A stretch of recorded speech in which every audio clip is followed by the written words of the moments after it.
We're live on Facebook. Hey, everybody. I'm Love Coach Scott Catamas, and welcome to Saturday Night Alive for the Global Peace Drive. We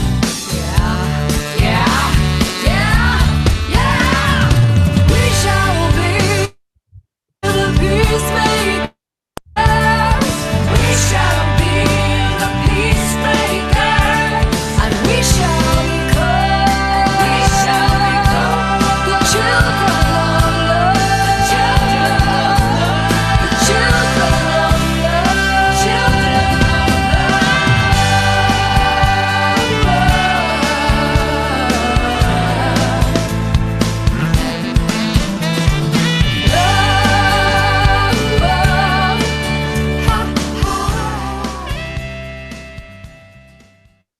Welcome, everybody, to Saturday Night Alive for the Global Peace Drive.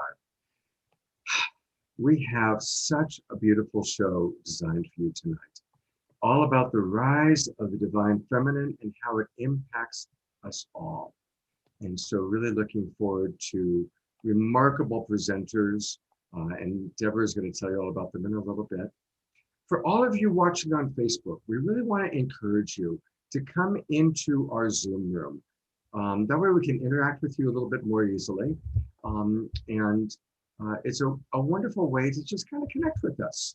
And it's really easy. All you got to do is go to www.globalpeacetribe.com. And if you go to the globalpeacetribe.com, you'll see it's very easy to register. And that way we have your email address. And we send out a replay every Monday. So not only do you get the replay of tonight's show, but you'll also be able to access all the shows we've done in the past. We've done 28 shows. This is our 28th version. This all started way back at the beginning of COVID. And here we are. And it's really become extraordinary. So please, if you're watching on Facebook, really want to encourage you to register by going to globalpeacetribe.com. Also want to say that if you are watching on Facebook, start a watch party. We really enjoy having people that start watch parties. And if you start a watch party and you send me a private message on Facebook, I'll announce it later in the show. And we've already got 225 people in our Zoom room, and it's going to grow up from there, from all over the world. It's very, very exciting. So welcome. We're happy to have you with us. And now to tell you more about the show and to introduce the people that will be on the show, here's my partner, Debra. Hi, everyone, and welcome to what is our 23rd show this season since the lockdown. And we are creating 13 new shows for the fall season, and we welcome you so much to be a part of this show. And thank you so much for your donations that you have given us during the registration. That really helps us to promote and produce such a good show for you. And this is going to be an amazing show. Like Scott said, this is one of my powerful themes in my own life. We are going to be creating a new world, activating the divine feminine within us all. And a lot of us for many years have known that activating the divine feminine principle in balance with the sacred masculine is really something that needs to come into our world to help balance all that's going on, especially right now. And we've known that in history past, there has been civilizations where women's leaderships with values of love, nurturing, including the whole community, and many other values like that have been in the society. And there's been hundreds and thousands of years of peace. And that's what we're looking to create in this new cosmic reset that we are having right now, as we actually not just look for the divine feminine to come in and be a part of our lives, a part of our society, a part of our world, but really activate and ground this principle in us now. And synchronistically, I felt very called to have this show this weekend because there was other events like the 1,000 Goddesses that are happening next weekend, like G-Fest, which is an amazing women's online platform that has all kinds of music and speakers that's happening right now. But also when I found out synchronicity, that is the Women's March is happening this weekend.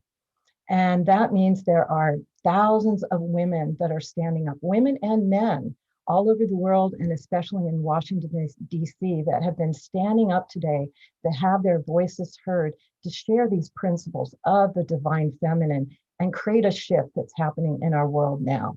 So synchronicity is a big thing these days, and you know you're on the right path if things happen like that. So we're really happy to create that. And we have an amazing show for you. We have some of my favorite speakers that are coming on, and these are all people that have been champions of the divine feminine coming to the planet now. It has been their life work, and they're continuing to teach and share the information about that. So tonight we are happy to have Kiaia Ra. She's an international best-selling author of the Sophia Code. She's celebrated internationally as a divine feminine leader. And we have Matt Kahn, who is going to be our representative of the sacred masculine, who's going to testify to the value of the divine feminine coming into our world and balancing the power of the divine masculine. We also have Elizabeth Wilcock, who's a mystic trailblazer. She's the creator of the Priestess path lineage of light, and she's now initiating women into the sacred and mystical arts. We also have Camille Mortiz. She's an ascension guide. She's a way shower, voice of divine mother. She's an author and a speaker. We will also have Alexandra Love. She's an empath, psychic, oracle healer. She works with women nationally, creating the life that they want. We have Davida Saul, who's been an incredible activist and divine feminine priestess, nationally and internationally. And as always, we're having incredible musicians. Suzanne Sterling, she's a dedicated musician, yogi, activated, social innovator, and she is the voice of the goddess.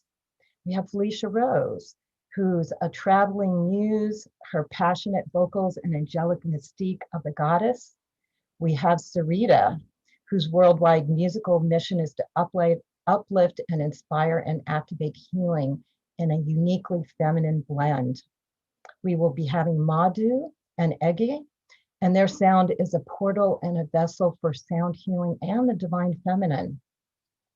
And we're going to have, this is a very special thing, a collective tarot reading for exactly the theme and what's happening now by Magic, who's a lifelong activist. She's a voice of the goddess and highly experienced in tarot and reading tarot. And very special, we're going to have a sacred dance by Halo Saranko, who's founder of the Shakti Temple Arts, online international school of feminine embodiment and awakening. And also during these shows, we are sponsoring our GoFundMe with fire victims. And today we are going to be tuning into Sabina and Eric, who are both fire victims in Northern California who lost their homes and everything. And we will also be sharing some online opportunities with Lisa, who is going to be talking about the 1,000 Goddesses that's happening next weekend, and Corey Good, who is creating Vision 2020 for next weekend. And I want to mention that our GoFundMe is going to again be about supporting the fire victims. As you know, we've had incredible fires in California and Oregon, and this has wiped out people's homes, their livelihood. And we are using the power of community of this show to allow you to donate green love in the form of our GoFundMe and help support these victims at their time of need to get them back on their feet. So we take the money that you donate and we send the money back to these victims. So we will be posting the link in the chat room. Also, you can go to GoFundMe and you type in globalpeacedrive.com and just ping us $5, $10, $50. At times we've had people in the last couple weeks that have given us $1,000 or more. So we really appreciate that. And it goes out and it's an incredible demonstration of the power of community. And we'll talk more about that later. So now we're going to bring on some music. We always start with incredible, powerful music to open up sacred space. And so we would like to start with the incredible Suzanne Sterling. She's a dedicated musician, yogi, activist, and social innovator who who has been performing and teaching transformational workshops for over 20 years. She is the founder of The Voice of Change. She's co-founder of Off the Mat. She's the director of Global Seva Challenge. I've known her for many years. She would perform at the Goddess Grove at Harmony Festival, where we had an amazing dedication to the goddess for probably around 10 years in Santa Rosa, California. And I love her music. She's definitely a voice of the goddess and here to open up sacred space for us now. Thank you, Suzanne. Thank you, Debra and Scott. Hi, everybody in the world. Woohoo! I'm very happy to be here activating the divine feminine, particularly on tonight's show, because tonight is a special celebration of this powerful goddess named Durga. And I have a song dedicated to her, dedicated to the fierceness of the divine feminine. And I don't know about you, but the divine feminine has been with me for many years, and she always shows up in the moments when I'm in my most ecstasy and in my most despair. And that's when she shows up and opens her doorways to me. I've been dedicated to the goddess for many, many, many years. And this is a song about turning despair into worship, into devotion. So I feel like in these times right now, this is a dedication and invocation to her ferocity, to her fierce compassion, to the strength of the goddess to uplift what's happening now, to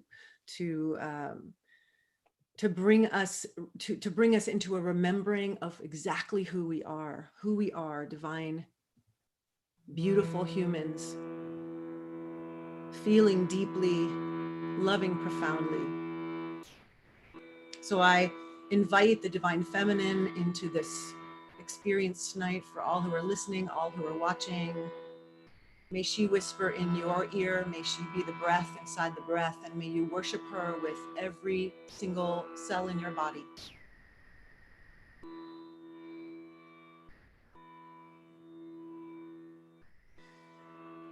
I'm standing here before you. I dance under your moon. I'm naked here before you. Bag of bones.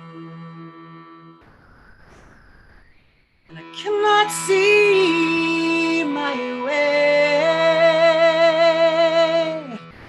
Cannot see anything at all. I'm standing at the crossroads. I don't know which way to go. I'm dying down here.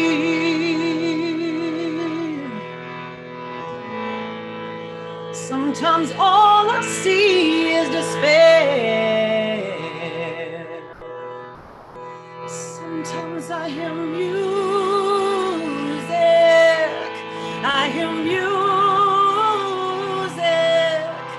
I hear music that no one else can hear. Oh, J-Ma, J-Ma, J-Ma. Oh, Ma, J-Ma, J-Ma. Oh, J-Ma, Guru Ma Durga.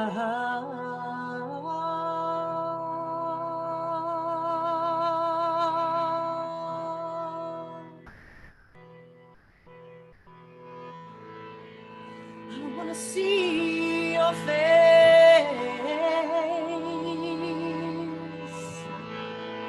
I wanna whisper in your ear. You are the breath inside the breath, inside the breath, inside the breath. And I surrender.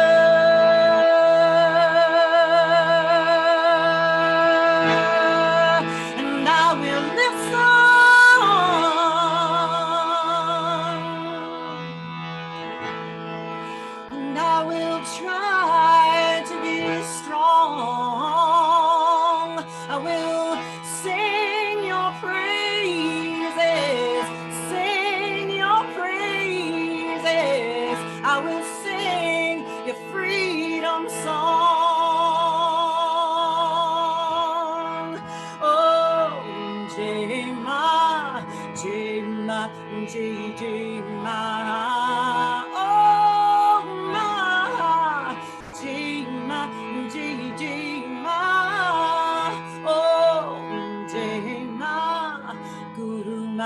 Durga.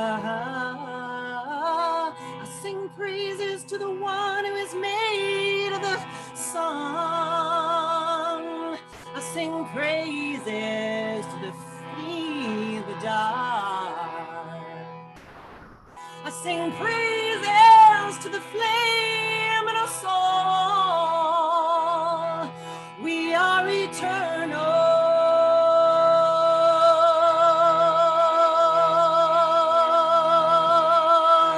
Oh, Jima, Jima, Jima. Oh, ma, Jima, Jima. Oh, Guru Man, Durga, Durga, Kali, Kali Ma, Kali Ma, oh, Kali Ma,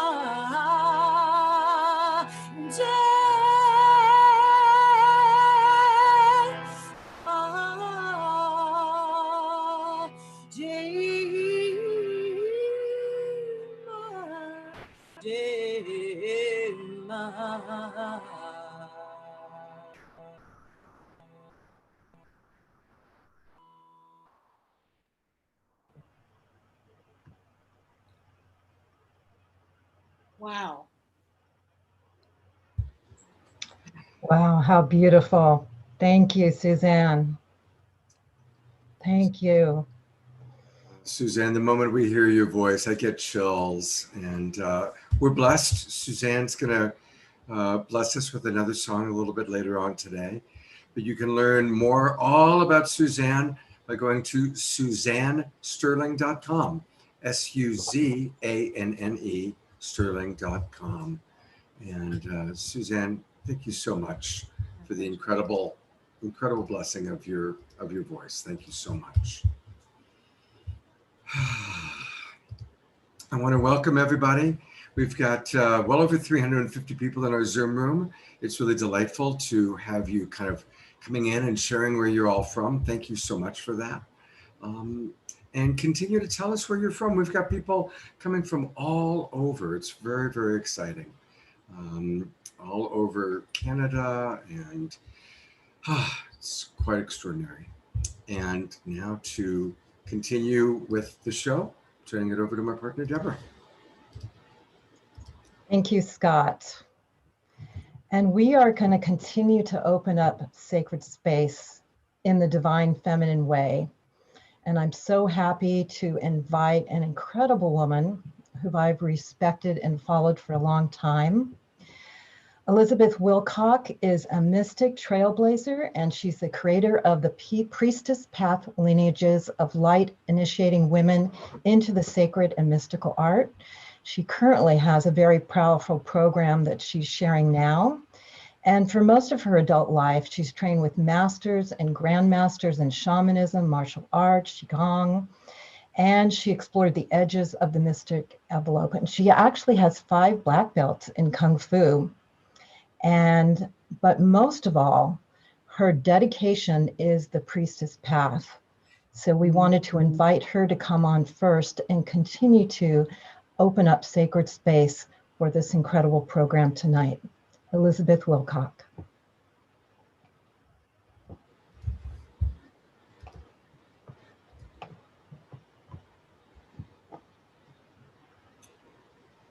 It'd help to unmute myself, wouldn't it?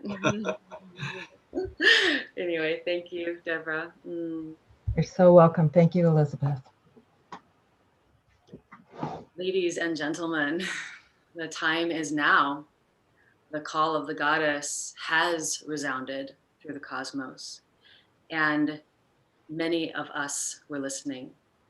We heard that in the depths of our souls, and we responded. She called to her sacred warriors to stand up, to make a sacred stand for the animals, the elements, the children, and the innocence of this planet. And if you are here, I would imagine that you are one of those who has heard that call.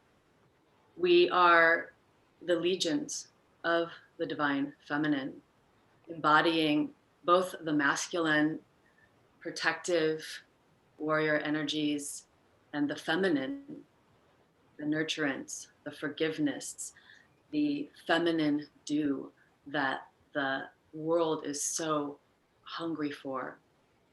For thousands of years, we have had the fire. We've had the masculine. The masculine has burned and in some ways has left the world dry. And what we have now is the nourishment, the compassion of the feminine coming through all of us, through all of our souls, all of our hearts, nourishing this parched earth. And we are the ones who are here to establish the new ways and the new systems of balance and harmony, the technology in harmony with this earth, and the businesses, the ways of life that are in harmony with this earth, that infuse within them the qualities of the feminine that honor that. So I would like to offer an invocation.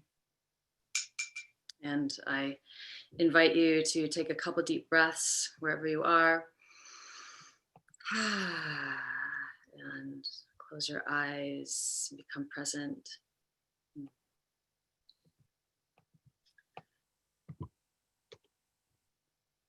All things are born of woman, sparked by the masculine. Let nothing be done to harm the innocents and the children. Sacred ones, I call to you. Great Spirit, the divine, I call to you. God and Goddess, I call to you. I ask that you be with us here now. We ask for your presence in our life, to infuse our life with blessing, protection, and guidance. I call to the angels in the vault of heaven, the archangels and the golden healing angels. We ask for your presence with each and every one of us, surrounding all of us with protection, light, with guidance in these trying times. And I call to the ancestors, those ancestors of the lineages of light, those that are coming back to this planet, those that have been kept by the ancestors for thousands of years, to bring them to the base of the world tree now. And we give thanks to our physical ancestors who brought our bodies here and nurtured and cared for us, that we may experience life on this planet at this time now. Pachamama, Madre Tierra, we give thanks for you, for birthing all things that we know of. We give thanks for you taking care of our bodies and giving strength to our bodies, and give thanks for you allowing us this earth walk. May we walk in beauty.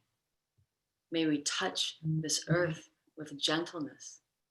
And may we leave a legacy of love.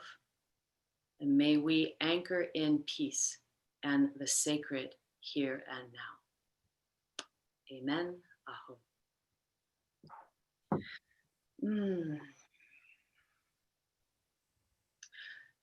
So the divine feminine returns by necessity to a challenged world. If we are to come back into balance, it will be through the sacred aspects of the feminine, through embodying them within ourselves, through the practices that encode the power of that yin essence, along with the sacred boundaries and the fierce strength. And that is one aspect that is really coming in right now. Not only are we bringing in the compassion and the forgiveness, but that also needs the fierce sacred boundaries, because in order for the feminine to flourish, the earth, her animals, the elements, the children, and the feminine, there must be protection. There must be the sacred boundaries. And so on this day, the first day of Navaratri, in honor of Ma Durga, and Durga is the face of the goddess that is fierce. She holds her fierce boundaries, and she also is the aspect of the goddess that gracefully and fiercely defeated the dark patriarchal forces. And that's what we see right now. The aspects of the masculine penetrating energy have peaked. And so the medicine, like Kuan Yin over here, she brings medicine. The medicine is the feminine, the sacred feminine aspects, along with the boundaries. Because without the sacred boundaries, we have more of the same. And so we are learning, and we are to speak them in graceful strength. And the energies of the divine feminine, the priestess energies, are coming back for women to make their sacred life their work, what we do, that we are in temples, we do temple work, we do ceremonial work, and that is sacred work. So I say a priestess is a blessing. I initiate women onto the priestess path, deeper into the priestess path and the mystic path. In the priestess path, Lineages of Light, we have a very rich and large global group right now. And if you are interested for next year's initiations or all the other stuff that I do, that is on elizabethwilcock.com. And I believe that's my 8 minutes. Thank you very, very much, Elizabeth. And you really bring such a beautiful energy to us and such a dynamic energy. And I really want to encourage people to learn more about Elizabeth and her offerings. And so her website's easy to remember, elizabethwilcock.com. And tell us, what is the Priestess Path Lineage of Light? Tell us a little bit about that. Light. So I have been training in various, what I call lineages of light, paths of power, for most of my life since I was 17. And so the ones that I have, there are many lineages of light, and I merge a number of them, ones that I have trained in, the shamanic, the martial, the Taoist, the angelic, which they trained me, and the priestess, and then a couple of lineages inside of the priestess path.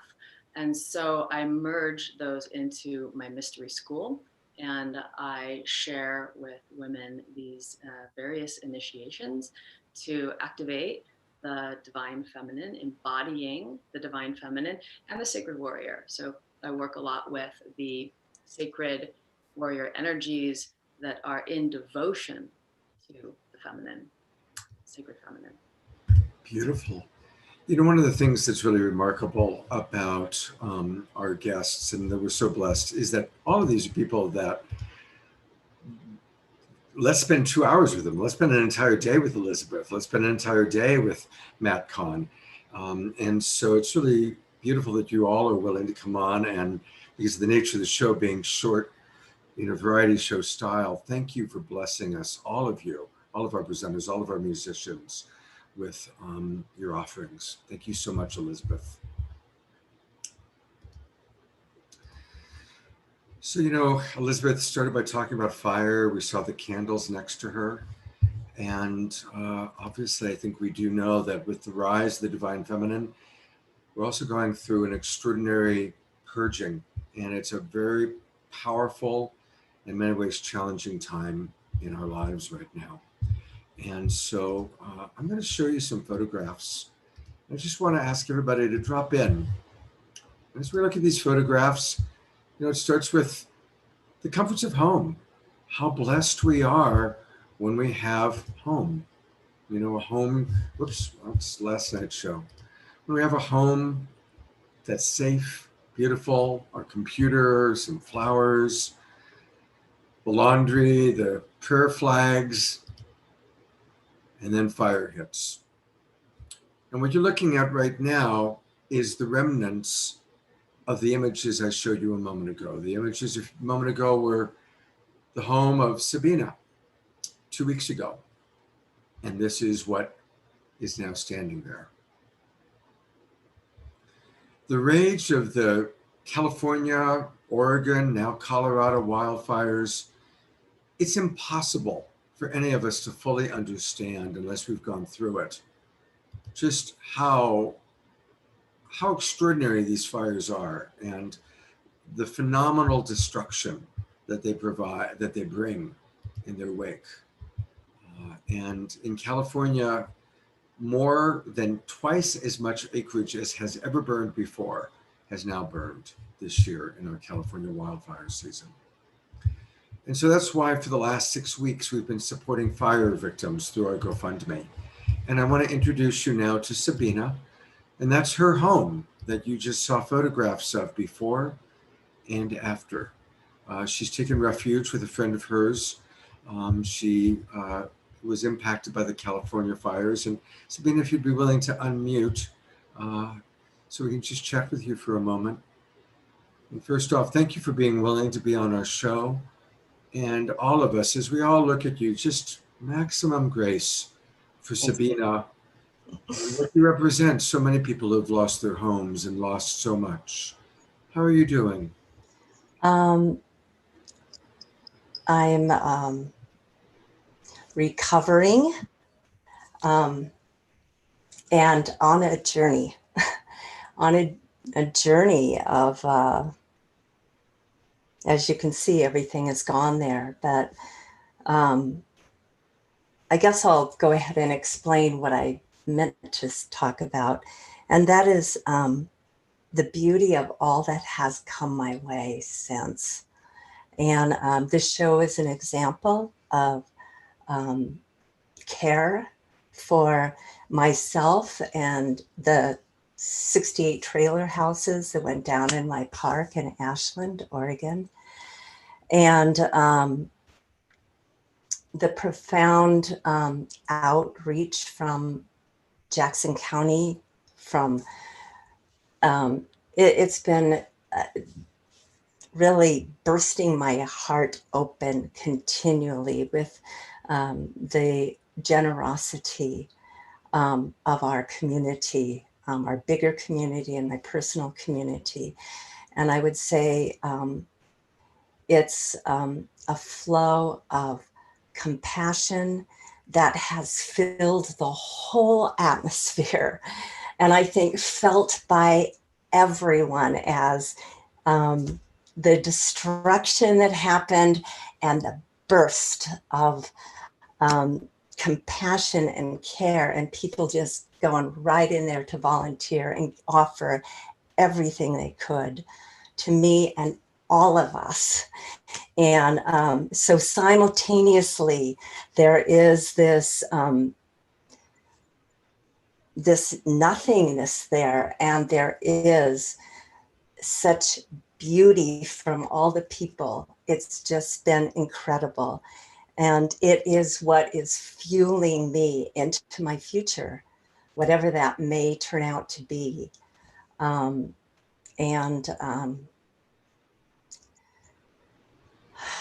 Happy to have made it out of the fire, that was 20 feet in front of me. And everyone in my neighborhood did. Everyone. Some people got a knock on the door and they had to leave immediately. And my other friend in the park, 5 minutes, 3 of them had to get out, and there were, flames on both sides. And I ran from the fire to the creek and hitchhiked away from the fire. So it's shaken all of us up. It shook all of us to the core, of course, who went through this literally, but it's shaken everyone in my town, and everyone is changing and transforming. And I have felt a consistent trust throughout this whole journey, and grace, I have to say. And I know that we will rebuild in a beautiful way, and hopefully a way that's going to be more sustainable. So, and I'm so grateful. Thank you all, and for the gift of being on this show and the initiations that's already happened, and the beauty of voices, and grateful. You are what makes me take the next step. Sabina, you're so inspiring, and let's just, everybody watching, let's just take a moment and ask maximum grace for Sabina and all the victims of the fire, including human and four-legged, even the creepy crawlers.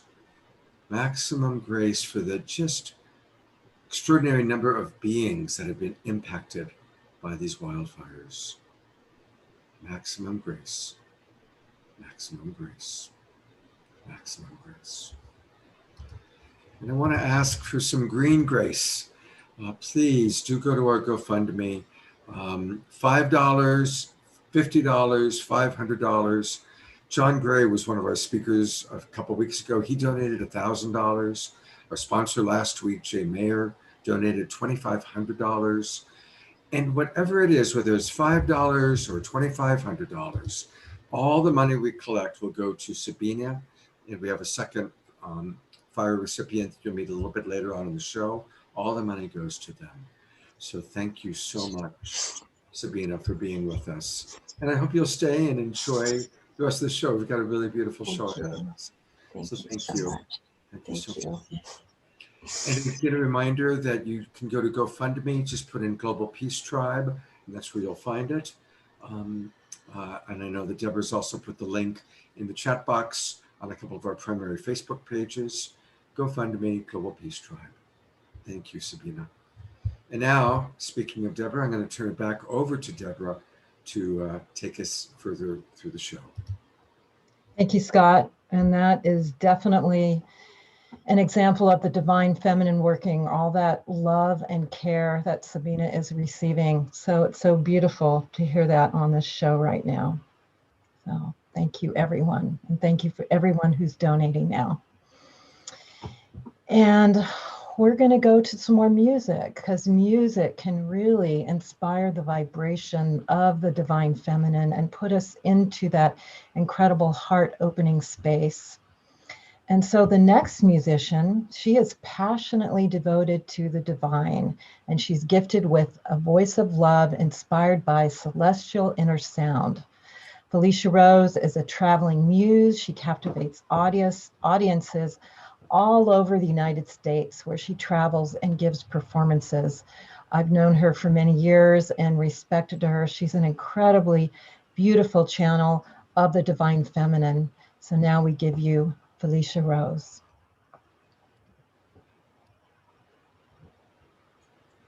Thank you, Debra.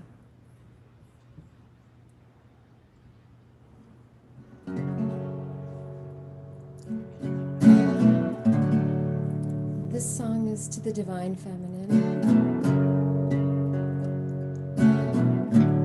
to the teachers and the gurus that guide us, unseen and seen, always with us.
to try to pierce the veil of illusion, illusion of mine. I only have these songs I sing to you to keep me alive.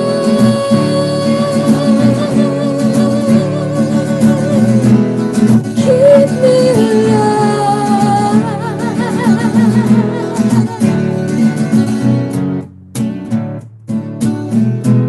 Holy Mother, Mother of bliss, compassion flow through my Parvati, Anandama, through my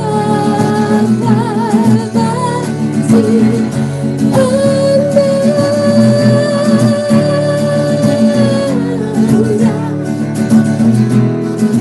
I am only here to sing.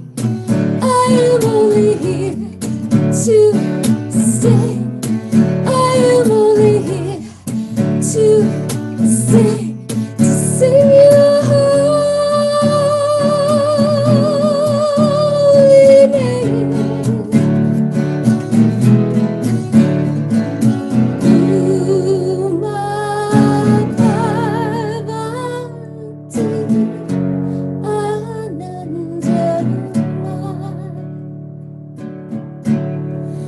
I am only here to say your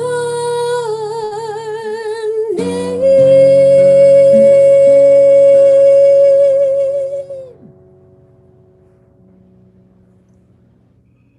Oh, thank you so much, Felicia.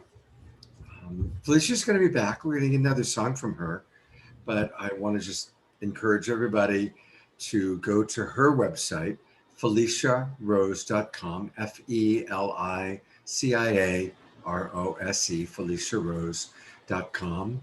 For the tides are turning, and that's where you'll find all sorts of inspirational songs, spiritual release entwined with her mantras. She has a lot of beautiful, beautiful music to offer. And so, Felicia, it's so wonderful to have you with us.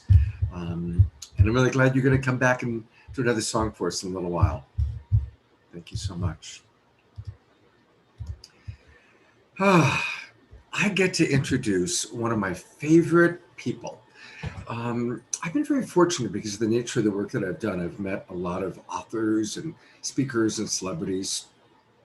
And I really especially appreciate the ones that are very humble, heartfelt, and just real. And I'm, of course, talking about Matt Kahn. And I had been a fan of his. I'd read his books. I'd gone to a couple of his presentations. And I kept saying to Debra, we got to get Matt Kahn. We got to get Matt Kahn. And he was on the show recently. And then when we were designing this show, you know, we knew we wanted to have a very strong male presence, not to make it just all the gender of women. And both Debra and I immediately thought, do you think we can get Matt to come back? And we're really blessed that he said yes. I am going to put the spotlight on him. And for anybody who doesn't know, I'll tell you a little bit more about Matt. He's the author of the best-selling books, Whatever Arises, Love That, and Everything is Here to Help You, and The Universe Always Has a Plan. And what I love about those three book titles is that they tell you exactly what those wonderful books are about. But they really help you to understand that it's really true. And when you read Matt's books or you listen to him speak, we remember, we have a divine remembrance of the goodness of life and how blessed we are. He had a spontaneous awakening from an out-of-body experience in early childhood and has spent decades working with ascended masters and archangels. So he has a very intuitive ability that he's been cultivating for a long time of being able to see, hear, feel, and just directly know. He brings forward revolutionary teachings through both written and spoken word, as you're about to hear. And he also really is so helpful for assisting energetically sensitive beings in healing their bodies, awakening the soul, and transforming reality through the power of love. Thank you so much, Matt, for being with us.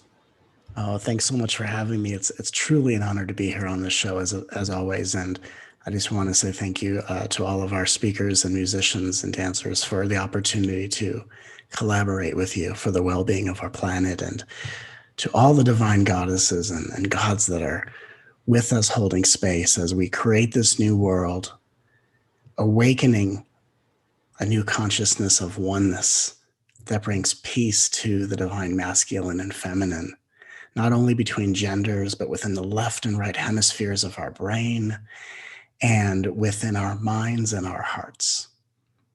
And a lot of you know I channel healing energy as I speak.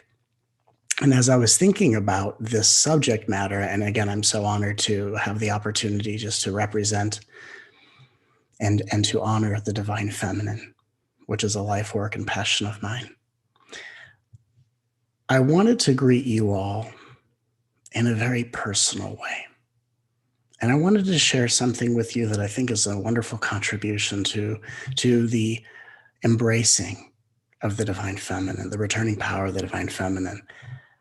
And I wanted to talk about the power of identity, which is a very interesting thing for me to talk about, because my earliest experiences on this earth plane were actually of spiritual awakening. I didn't go through awakening because I was on a spiritual path or I was seeking a refuge from my suffering. I actually just had spontaneous awakenings and visited heaven at an early age and went through a lifelong series of changes that brought me into a very deep state of spiritual alignment. And yet the other side of my journey, as much as it's come so easily to me to be aligned in my heart and loving and open, is I also had to deal with the human side of my journey, which is something for me that's always been very unknown and a source of great pain. Because here I was in this spiritual alignment, wanting to dedicate my life to service and serve the will of the universe. And I came to know as I grew on this earth of the people that came before me that did things, atrocious things, unspeakable things to children, to men, to women, to people of different genders, to people of different races, and things that in my instincts seemed light years away from anything I would even consider or do, no matter the dire need of survival I was ever in. And it took me many, many years in my life, even into adulthood, to reconcile what I actually believe to be the deeper level of embodiment in awakening. Because in the first earlier stages, there's the awakening out of the identity of, I'm not the body, I'm not the mind, I'm not the ego, and all of these things. And you are experiencing this launching out into the cosmos, and you are experiencing the totality of who you are, that in the oneness of all reality, that all of us are equal, unique expressions of divinity and form. And then I was taken on a journey to bring all of that back into the body, back into identity. And something rather profound happened for me that opened my heart more than anything I've ever experienced before. One day, I just looked at my body and I realized that I personally am not the one who did the unthinkable things that I can't justify throughout the course of history. But my consciousness has been housed in the body of a man. And I have the opportunity, I have the lifelong passion, I have the commitment, and I have the invitation to make right the indiscretions of anyone that's ever come before me. Whether I look at the fact that my consciousness is in the body of a man, or the fact that the ethnicity of this body is Caucasian, I have the opportunity to make right whatever wrongdoing I have known about, read about, and has been brought to my attention. And so as we are on this call tonight, as we are celebrating the divine feminine, as we are making peace with the two sides of polarity, as we are here creating a new reality, I wanted to bring for all of us two rather simple and life-changing practices that I personally practice in my life on a daily basis. And I wanted to offer it as a source of inspiration for all of us on this call. And the first practice I do, which is an inward practice, and I've done this for most of my life, whether I was conscious of it or not. And the practice is always making sure that we are personally taking responsibility for our feelings. That no matter who is triggering us, what in our circumstances is causing us to, in our perceptions, feel the way we're feeling. There's a point in our evolving consciousness where we realize no one is causing me to feel what I am feeling, but reminding me of the feelings that are housed within me to be healed at the rate at which I love them. And the reason it's so important to take responsibility for your feelings is because if we look at the lineages and history of the divine feminine, whether the feminine that is expressing and instigating alchemy through artistry, through birthing children of a higher vibration to this planet, or as the alchemy of healers that whip up the normalcy and shake up the normalcy of your everyday life. And as you go through an awakening of consciousness, what you may not realize is while you are seeking and pursuing the benefits of consciousness, first your old conditioned reality has to be flipped upside down. And throughout history, there has been so much example of healers representing the divine feminine being persecuted, hurt, tortured, and exiled because of the normalcy of conditioning they interrupt and paying the price and being blamed for the new consciousness that is awakening in human beings.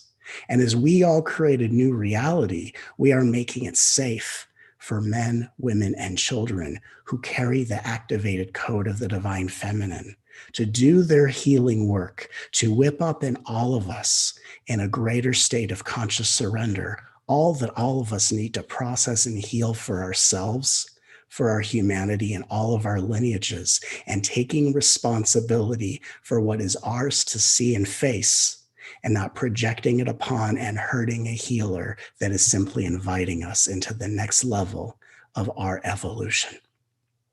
And the second practice I think is rather profound, and I do this on a daily basis. It is one of the most beautiful things that feels so good in my heart. Whether I'm walking down the street, the silent prayer I offer every person I see. If I'm in traffic, every car I pass by. On social media, everyone's post that I see. If I send an email, the thing I put in the signature line or at the end of any conversation I have. I say silently or out loud, I respect and honor your power and beauty. And I am speaking to the divine feminine as the masculine within all beings, that every time you or I do this, we are helping to heal and absolve lineages and cellular memories of atrocity, of torture, of persecution, of segregation. That when I look at a human being, there is literally no time, interest, or capacity for any personal thought or projection of anyone when they are simply existing for me to honor and respect the power and beauty that resides within them. The beauty not of the preferences of various body parts as our society likes to idolize, but as the recognition of one's soul coming out of hiding to shine a light and to bring greater consciousness to anyone that we encounter. The power being the creativity, the inspiration, the intuitive nature of our being, or the alchemy that allows us to literally transform worlds by the way in which we relate to things in view. And so as way showers of a new consciousness, as embodiments of unity consciousness, we can help clear the course of our so painful history.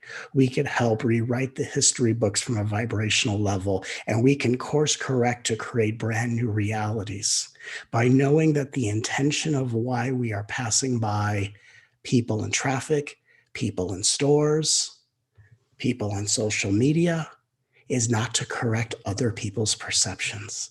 It is not to get into a battle of my beliefs versus your beliefs, but for me to take the time that says, for the history I carry, for the lineages I'm transforming, for the brothers and sisters whose actions of the past I apologize for, racially, esoterically, and personally.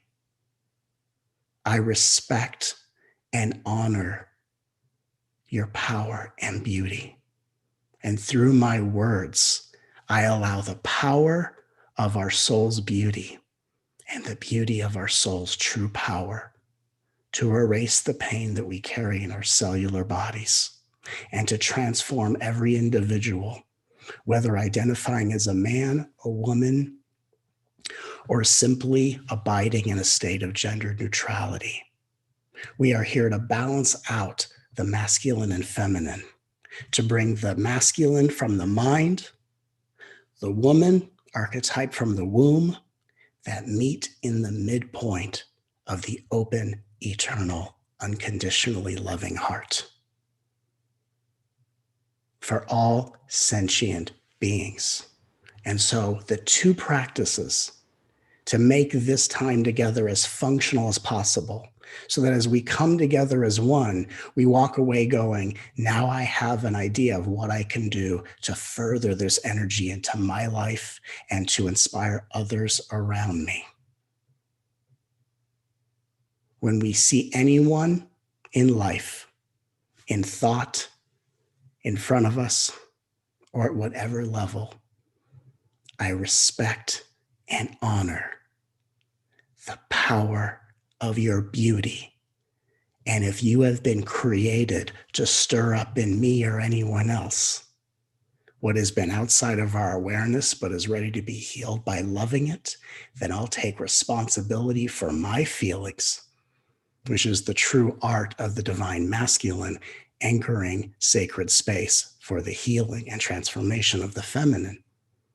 And by taking responsibility for my feelings, I demonstrate the true power of the masculine, not to be a protector of a feminine energy, as if being more emotionally centered is some sort of weakness. No. The power of the masculine demonstrates its power by surrendering to the light of the divine feminine. And as two become one, our heaven on earth emerges. It is my honor to be here with all of you. I love you all dearly. And no matter the kind of activity you're seeing on this planet, love always has the final word. Love always wins. Namaste. Well, you brought me to tears, Matt. Just want to ask all of us just to have a moment of silence, to really bring in what he just so beautifully has invoked.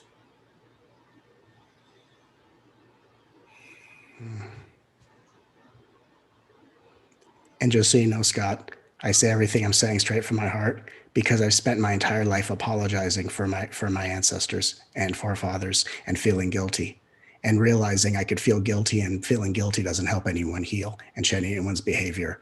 I have to be different, and I have to be different. I have to be a different kind of human being that changes the face of this planet for as long as I'm here. And that's my lifelong dedication, not from guilt, but now from a state of grace. And so that's what I want to share. Thank you. And it's true. We all carry ancestral lineage, Yeah. whether it's alcoholism or domestic abuse or domestic violence. But also remember that our ancestors were in constant physical survival. Yeah. And they paid a tremendous price with one goal in mind, what we have now: freedom, incredible freedom, and incredible prosperity. So let's take the privilege that our ancestors provided us and now work to heal what they didn't have the tools or the time to work on. We have the tools. We have Matt Kahn. We have Elizabeth. We have Kiaia Ra. We have all the people you see on this show and so many more. We have tools and ways to heal the ancestral lineage that we carry. I do want to just let people know that you can learn more about Matt by going to his website, mattkahn, KAHN.org. And it's true, whatever arises, may we love that. When we're looking at the world, when we're looking at what we perceive as crazy and insanity, let's love it. And Matt teaches us and helps us to do that. Thank you so much, Matt, for being on our show. God bless you. And thank you for your world service. I'm going to take a moment to thank the people who've been donating. And this is something that we do for those of you who are new to our show. We do this, we give thanks to the people who have been donating. And this all goes to our fire recipients. And I want to acknowledge a lot of people donate anonymously. So thank you, all of you who donated anonymously. You're not going to hear your name, but your donations are so appreciated. I want to thank Alice. Wow, we have two Alices in a row, actually, different last names. Ruth Yamini, the ACL supporter Cabanas, Sophia Roberts, one of our favorite musicians. Love you, Sophia.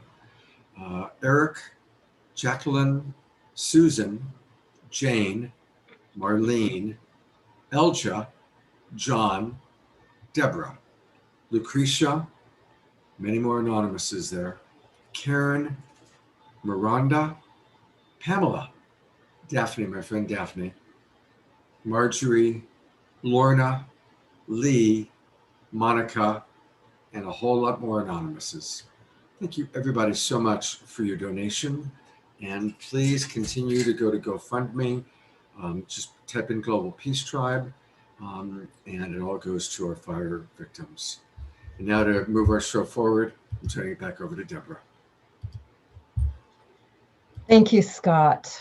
And thank you, everyone that's donating. It's so great to be able to send that money back out to the people in need. So thank you so much. And one of the very important principles and values of the divine feminine is the arts. Something we don't value as much in our society here, but in many other cultures, the arts were prized because it is really when you're listening to art, experiencing art, or performing art, are you really spirit connected with source, connected with the divine. So we definitely have a lot of music tonight, and we have some dance. You're going to be able to experience Halo Saranko. She's the founder and lead instructor of the International and Online School of Shakti Temple Arts, and her mission is to reawaken the feminine traditions in the pursuit of temple dance, classical Tantra yoga, and Taoist feminine arts. And she's been going to India for the last 10 years to study Odissi dance with very incredible, esteemed gurus. And she teaches here in the United States as well. And she does all forms of dance. She's actually a personal friend in my community in Sebastopol. And I really appreciate and love her as a sister. So I'm so happy to present to you now Hela and in her temple dance. Welcome, Hela. So much, Debra. It's such an honor to be here, and following up from that, I'm just so moved. So it is an honor. Tonight we are not going into the temple dance realms as far as Odissi or traditional temple dance, but a more, we're going to do a belly dance fusion tonight. So thank you all for being here, and I'll get started.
what you heard. Ooh, with me, baby. Do it real slow. You can go anywhere that you want to go. Slow down. You're moving too fast. Slow down, baby. If you wanna make it last. Slow down. You're moving too fast for me. Fast for me. Fast for me. Slow down, baby. Don't say a word. Listen closely. Tell me what you heard. Ooh, with me, baby. Do it real slow. You can go anywhere that you want to go. Yeah.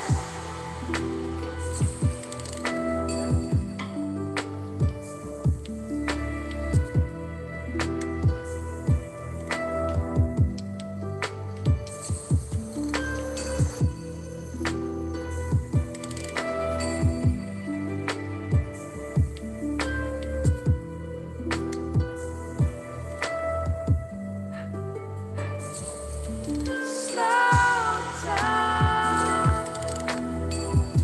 You're moving too fast. Slow down, baby. If you wanna make it last. Slow down. You're moving too fast for me. Fast for me. Fast for me.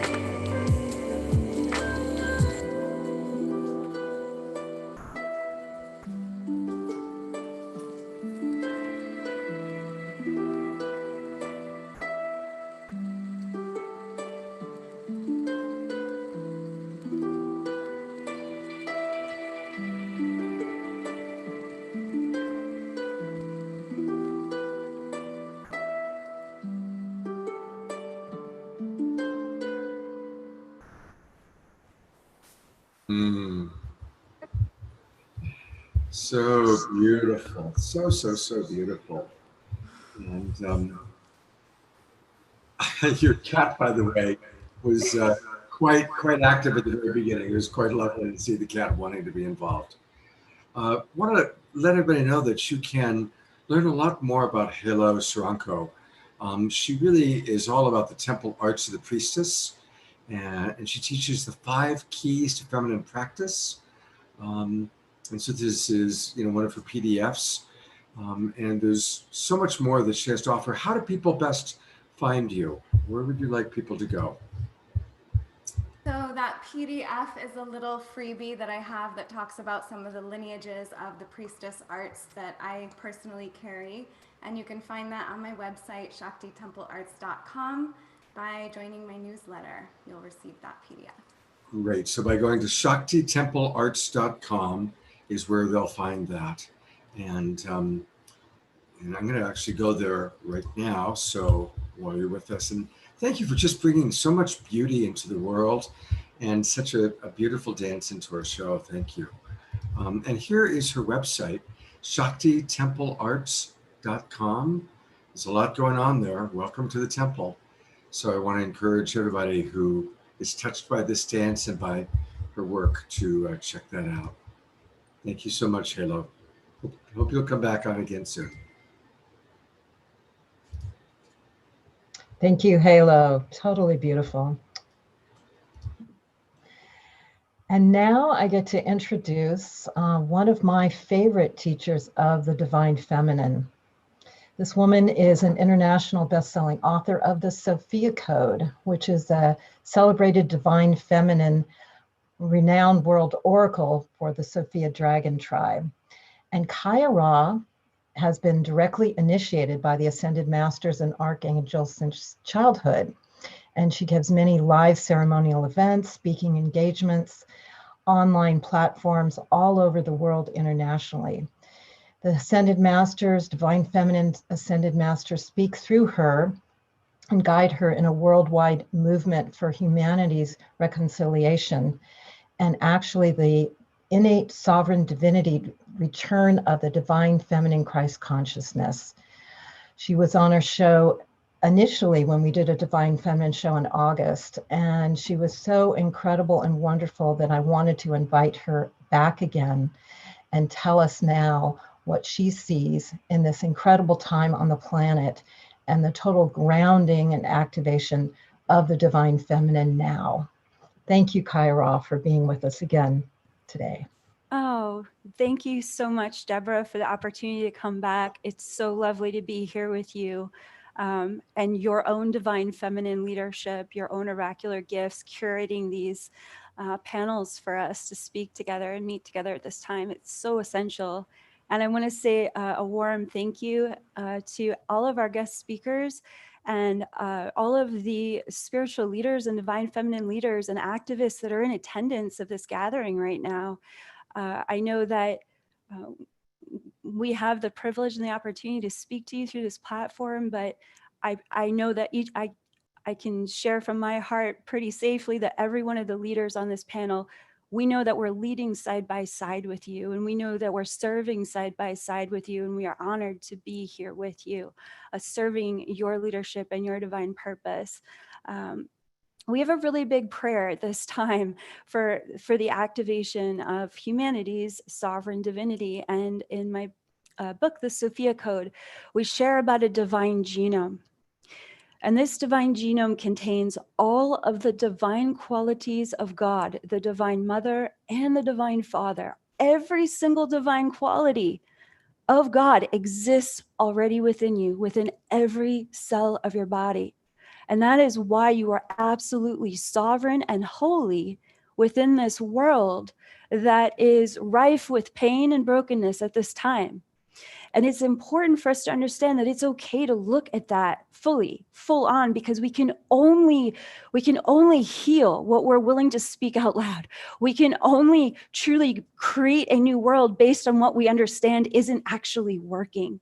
So with our eyes and our hearts wide open, I would love for us to just share this very simple prayer that you'll find at the very beginning of the Sophia Code, before Sophia's chapter, which in the Sophia Code, Sophia is the name we give the one divine mother of all life.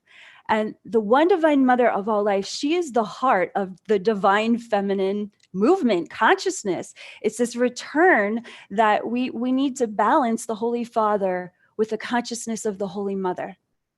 It goes back to one of our deepest core wounds when we feel disconnected from the Holy Mother, and there's just this religious connection to the Father. We need this balance, because in that balance, we come into the wholeness of who we really are as holy beings. So this prayer instantaneously brings us back into the heart of the Holy Mother. And I'll just say it together with you right now. And for those of you who are Sophia Circle leaders on our call or familiar with the Sophia Code, feel free to say it out loud together in support of everyone here at this gathering. It goes a little bit like this. Divine Mother of all life, take me to that place deep within your womb where I can know nothing and be reborn anew. I'm going to say it one more time. Divine Mother of all life, take us to that place deep within your womb where we can know nothing and be reborn anew. That's the heart of the divine feminine movement. It's the understanding that we don't have to know everything. In fact, we can let go of everything we think we know about this world, which most of it has been programmed into us the moment we arrive. And we can start to come back into a direct communion with whatever you call God, whatever you call source or spirit. It's the divine feminine principle of receptivity that brings you into a state of what we call communion. Not like what you experience in church. This is the authentic, true communion, that the prophets and the ascended masters have been speaking about for centuries, and that is your direct connection to the source. In the Sophia Code, we meet 8 major divine feminine ascended master and angelic key codes, and they are initiating our consciousness in what this quantum communion means, to be in direct communion with the light of your source, of your higher self, of your own sovereign divinity. And what it means is that you don't have to understand this world, because this world has been so conditioned. What you get to discover are the downloads of God within you, pure source light solutions, and as well as a pure uninterrupted connection that you can lean into, you can lead from, and you can serve others from, free of codependency and free of the viral programming of this world. And here's why. That direct communion with the Holy Mother, it's a source of intuitive, intelligent feeling self-knowing. It means that when you're directly connected to your higher self and to whatever you want to call divine mother, divine father, God, source, it's like you're always going to know how you can be of service to the person or people in front of you. You're always going to be at the right place at the right time, because you're trusting a consciousness that's omniscient and that has got your humanity, loves your humanity, loves you as a human being. Your divinity is so much bigger than you, and it's a consciousness that can operate your human awareness in profoundly miraculous ways. So this quantum communion that you actually have access to is what we become initiated into through the Sophia Code, through section 2 of the Sophia Code, where we walk through these 8 initiations. And in that process, your human awareness is invited, right? Because that is the divine feminine. It's an invitation to the grace of who you already are. The divine feminine is an invitation, a reclamation to the holy being that could never be ultimately wounded or harmed in this world. And I do not say that lightly. I'm a survivor of multiple near-death experiences. So I have discovered through this communion that nothing can actually touch your soul's light. And when you're coming to a divine feminine service from that space, there's a few things that you can invoke in your relationship with others. The first is that when you are truly authentic in how you are relating with your human experience and your relationship with source within you, with God, whatever you call God, your higher self, and you're honest about the ups and the downs, you're honest about the hot mess of your humanity that's learning how to burn bright in the light of your divinity, you are making an invitation. You are helping other people soften as you communicate both about your victories and your challenges.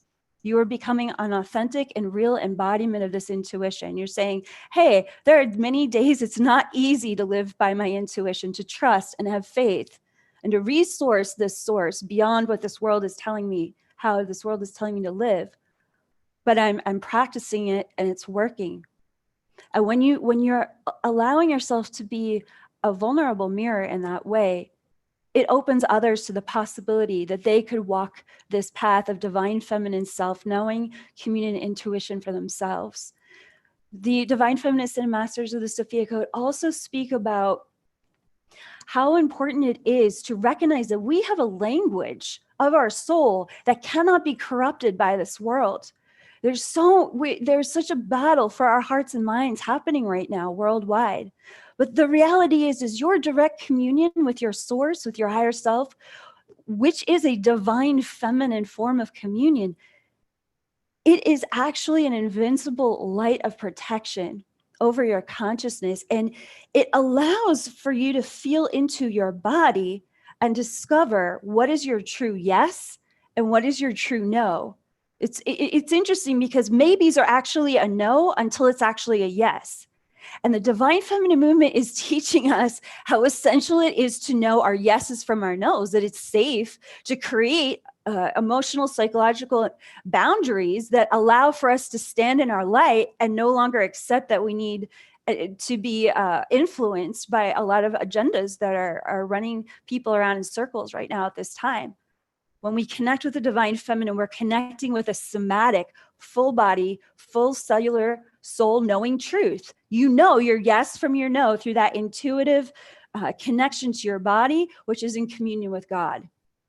We have to work really hard to lie to ourselves about what's actually, false, or, what we're being convinced that is something other than our truth. And that's why divine feminine consciousness is here to help us not only up level, but rise up collectively, because we know in our bodies and our hearts what is not real about this world. We know what needs to be left behind. And we know in our bodies and in our hearts, through our divine feminine intuitive capacities, faculties, just like, we know what needs to be downloaded. We know what needs to be created in birth, and we know what it's going to take, because the divine feminine understands that nurturing and parenting our creations is just as important as birthing them into this world. So we got to roll up our sleeves. And so part of what divine feminine leadership at this time looks like is using language that invites your clients, your communities, your friends and family to explore and be curious in their body, not their minds, not their heads, not what they think they know. What is their body and their heart sharing for them about their yes and their no? The more we're somatically exploring our personal truth, the more we're stepping into our sovereignty and outside the codependency that we are so often programmed to participate in this world, in every facet of life. Finally, the divine feminine movement is setting us free by inviting us to become the masters that we already are.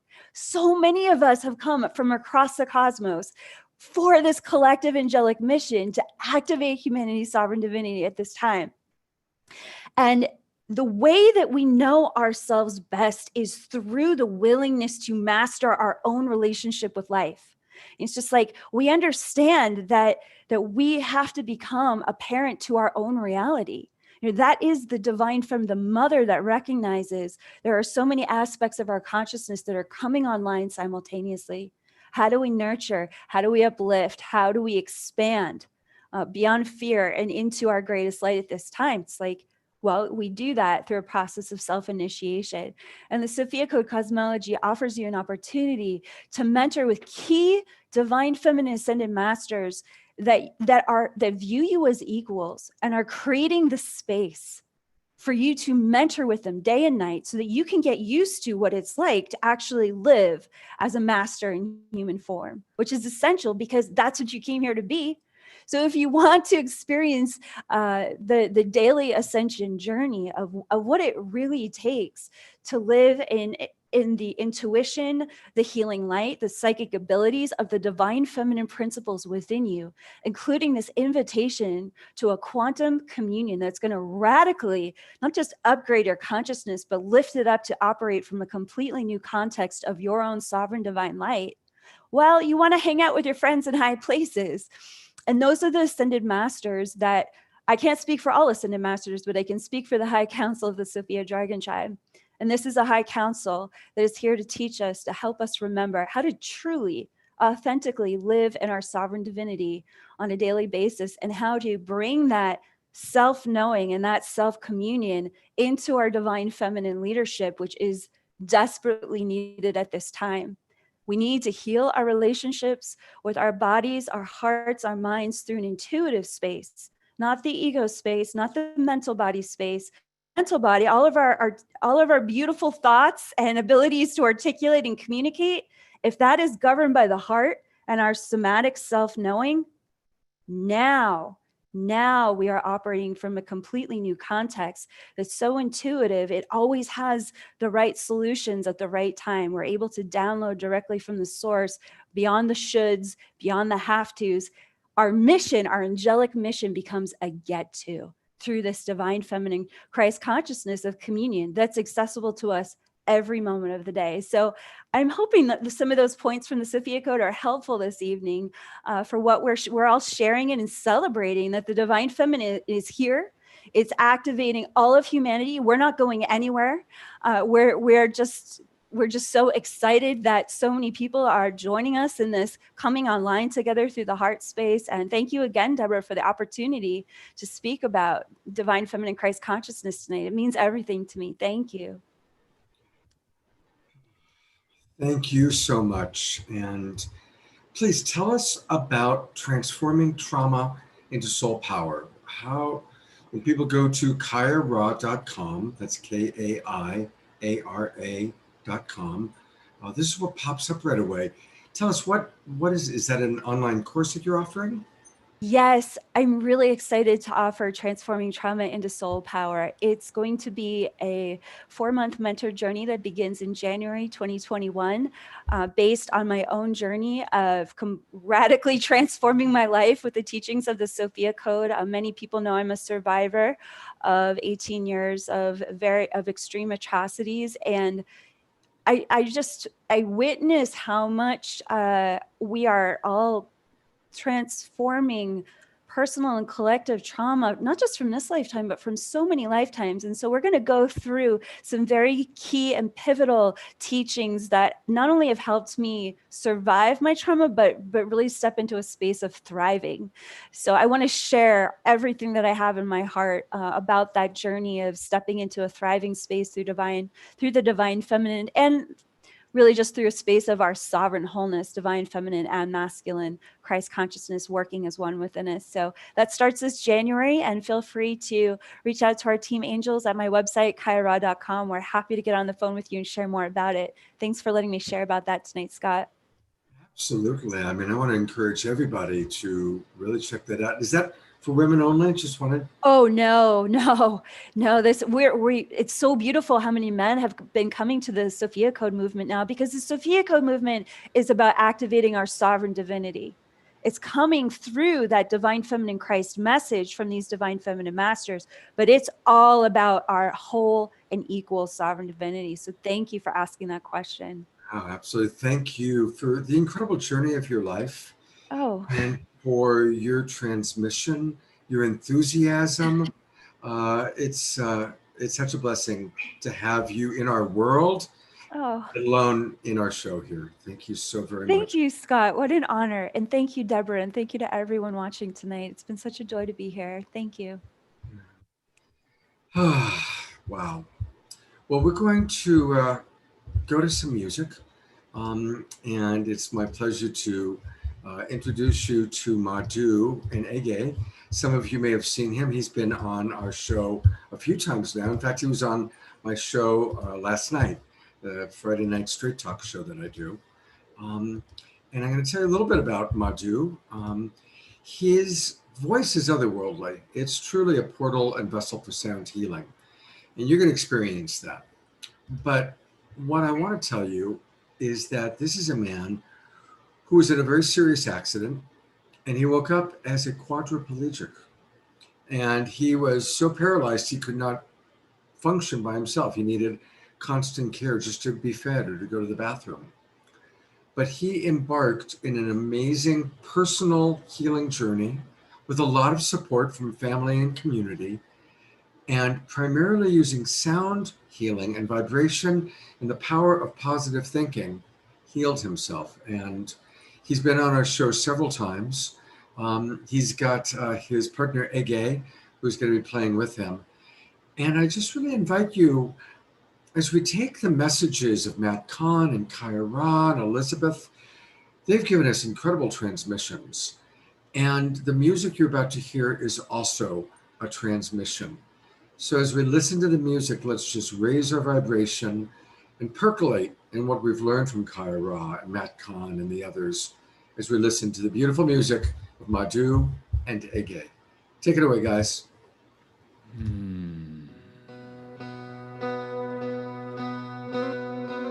When I was young,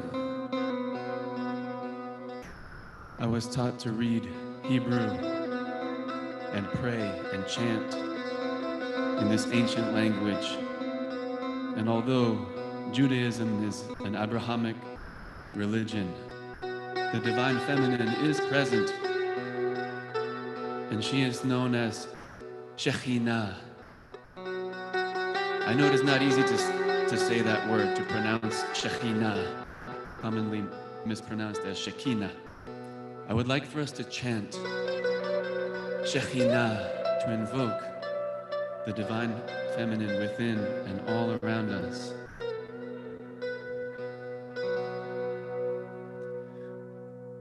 Brucha atia Shekhinah, Eloheinu Ruach Haolam.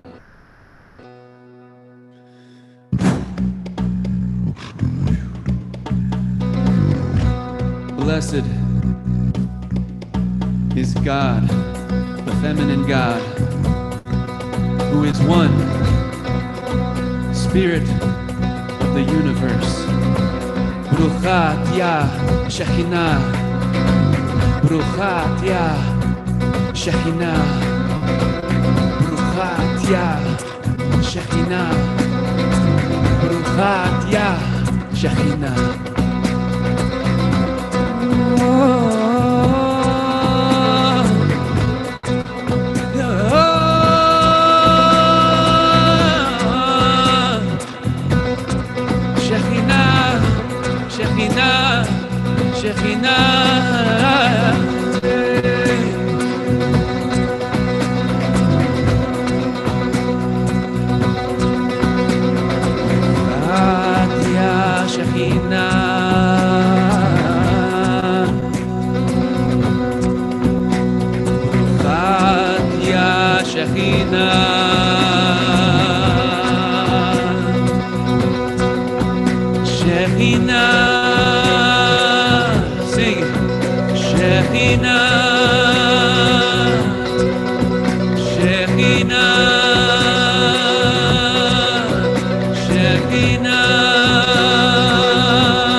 Shekhinah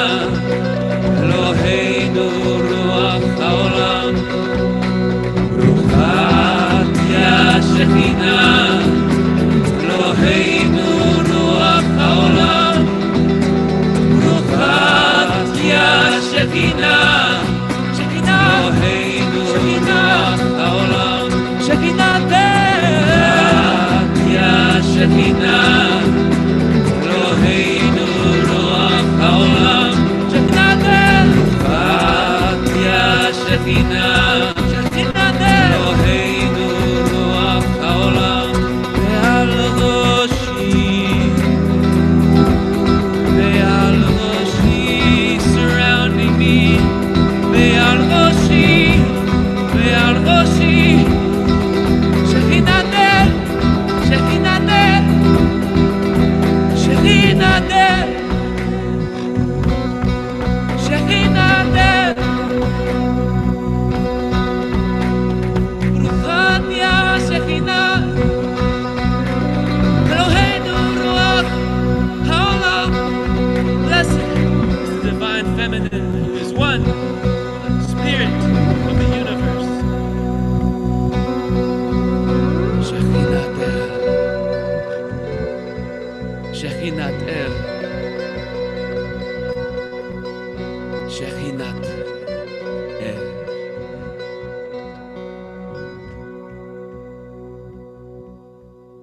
שכינת אל. I wanted to bring in 5 examples of the beautiful divine feminine, different races, colors, places that they're from. Your music, Madhu, is so beautiful. It is so exquisite. I'm so grateful for your presence on our show. And I want to encourage people to know there are some wonderful ways to get more of Madhu. One way is he's going to be back with one more song tonight. But you can also go to his website, which has got a beautiful name. It's firstwasthesound.com. Firstwasthesound.com. And actually that album is out now. Body of Ecstasy is out now. But there's one other way too that we can support Madhu. And it's something that I've done this, and that's by going to Patreon.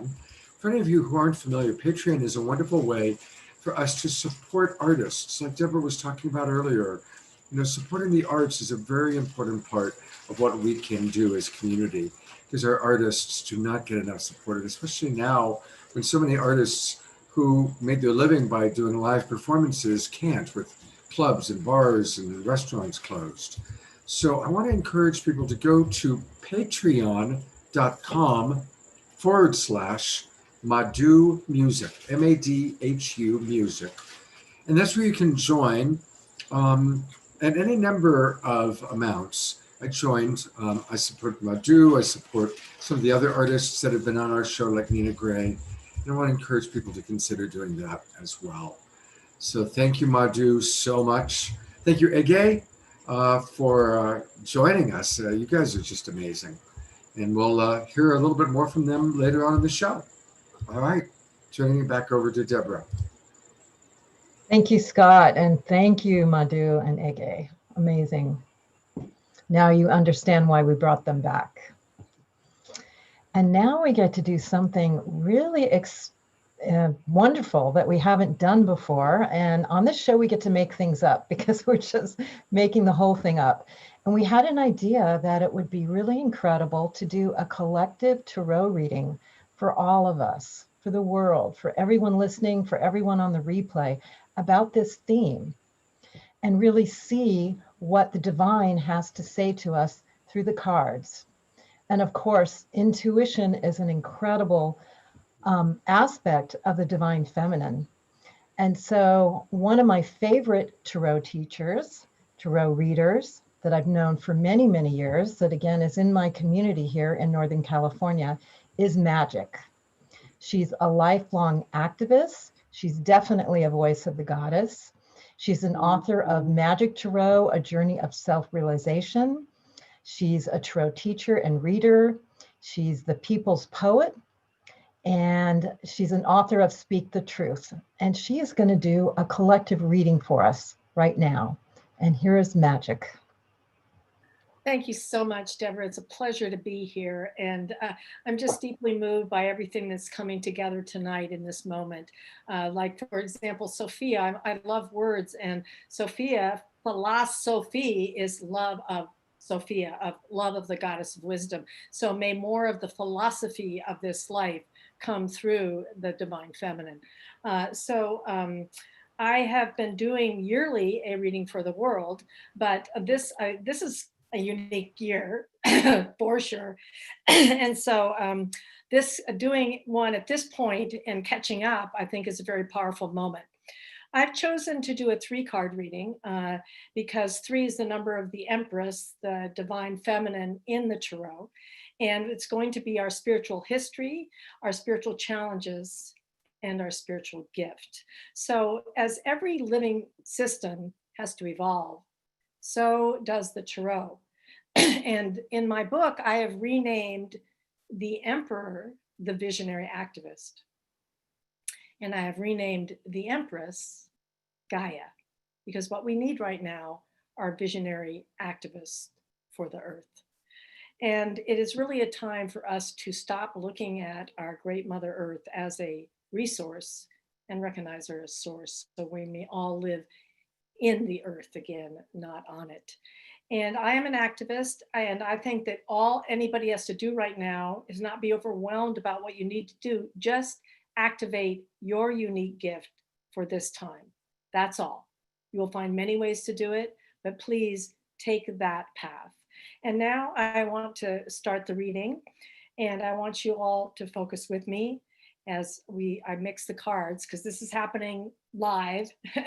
And let's see what the cards have to say for this moment in time. All right, everybody, focus with me.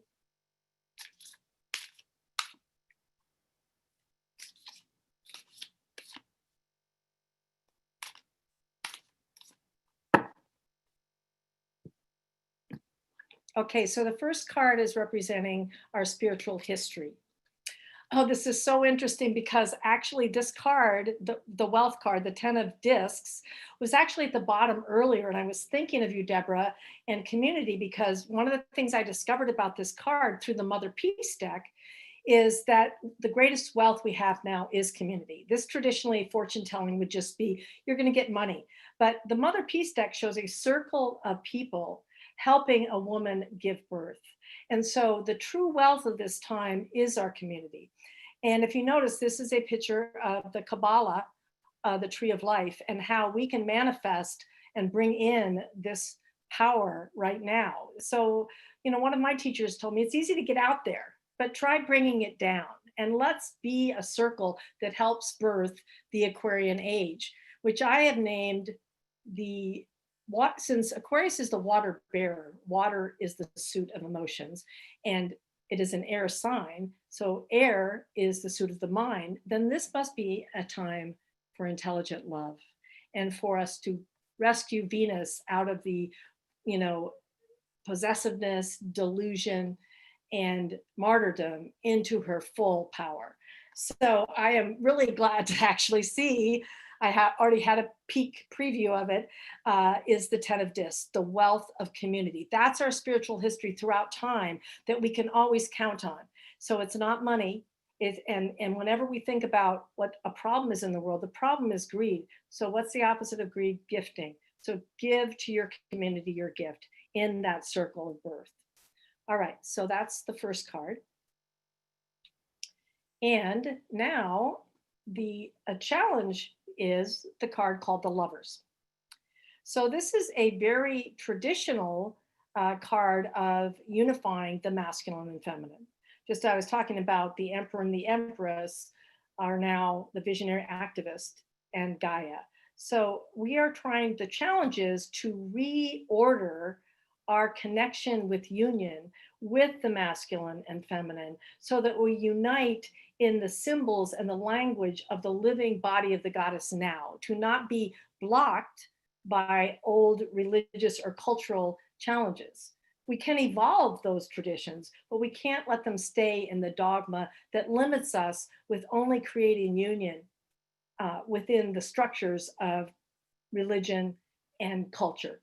So our challenge is to make good choices and to bring up the power of, instead of duality, interaction, complementary behavior. We are not opposing. And by the way, love is going to be the power. You know, hate is hate. It doesn't matter who's hating. So as Martin Luther King said, let no one bring you so low as to hate them. Right now, we need the equilibrium to bring up to date what is community for us now? What is the marriage of the divine between the masculine and the feminine? So I'm not surprised about this card. This card has been coming up more than any other card probably I've ever seen.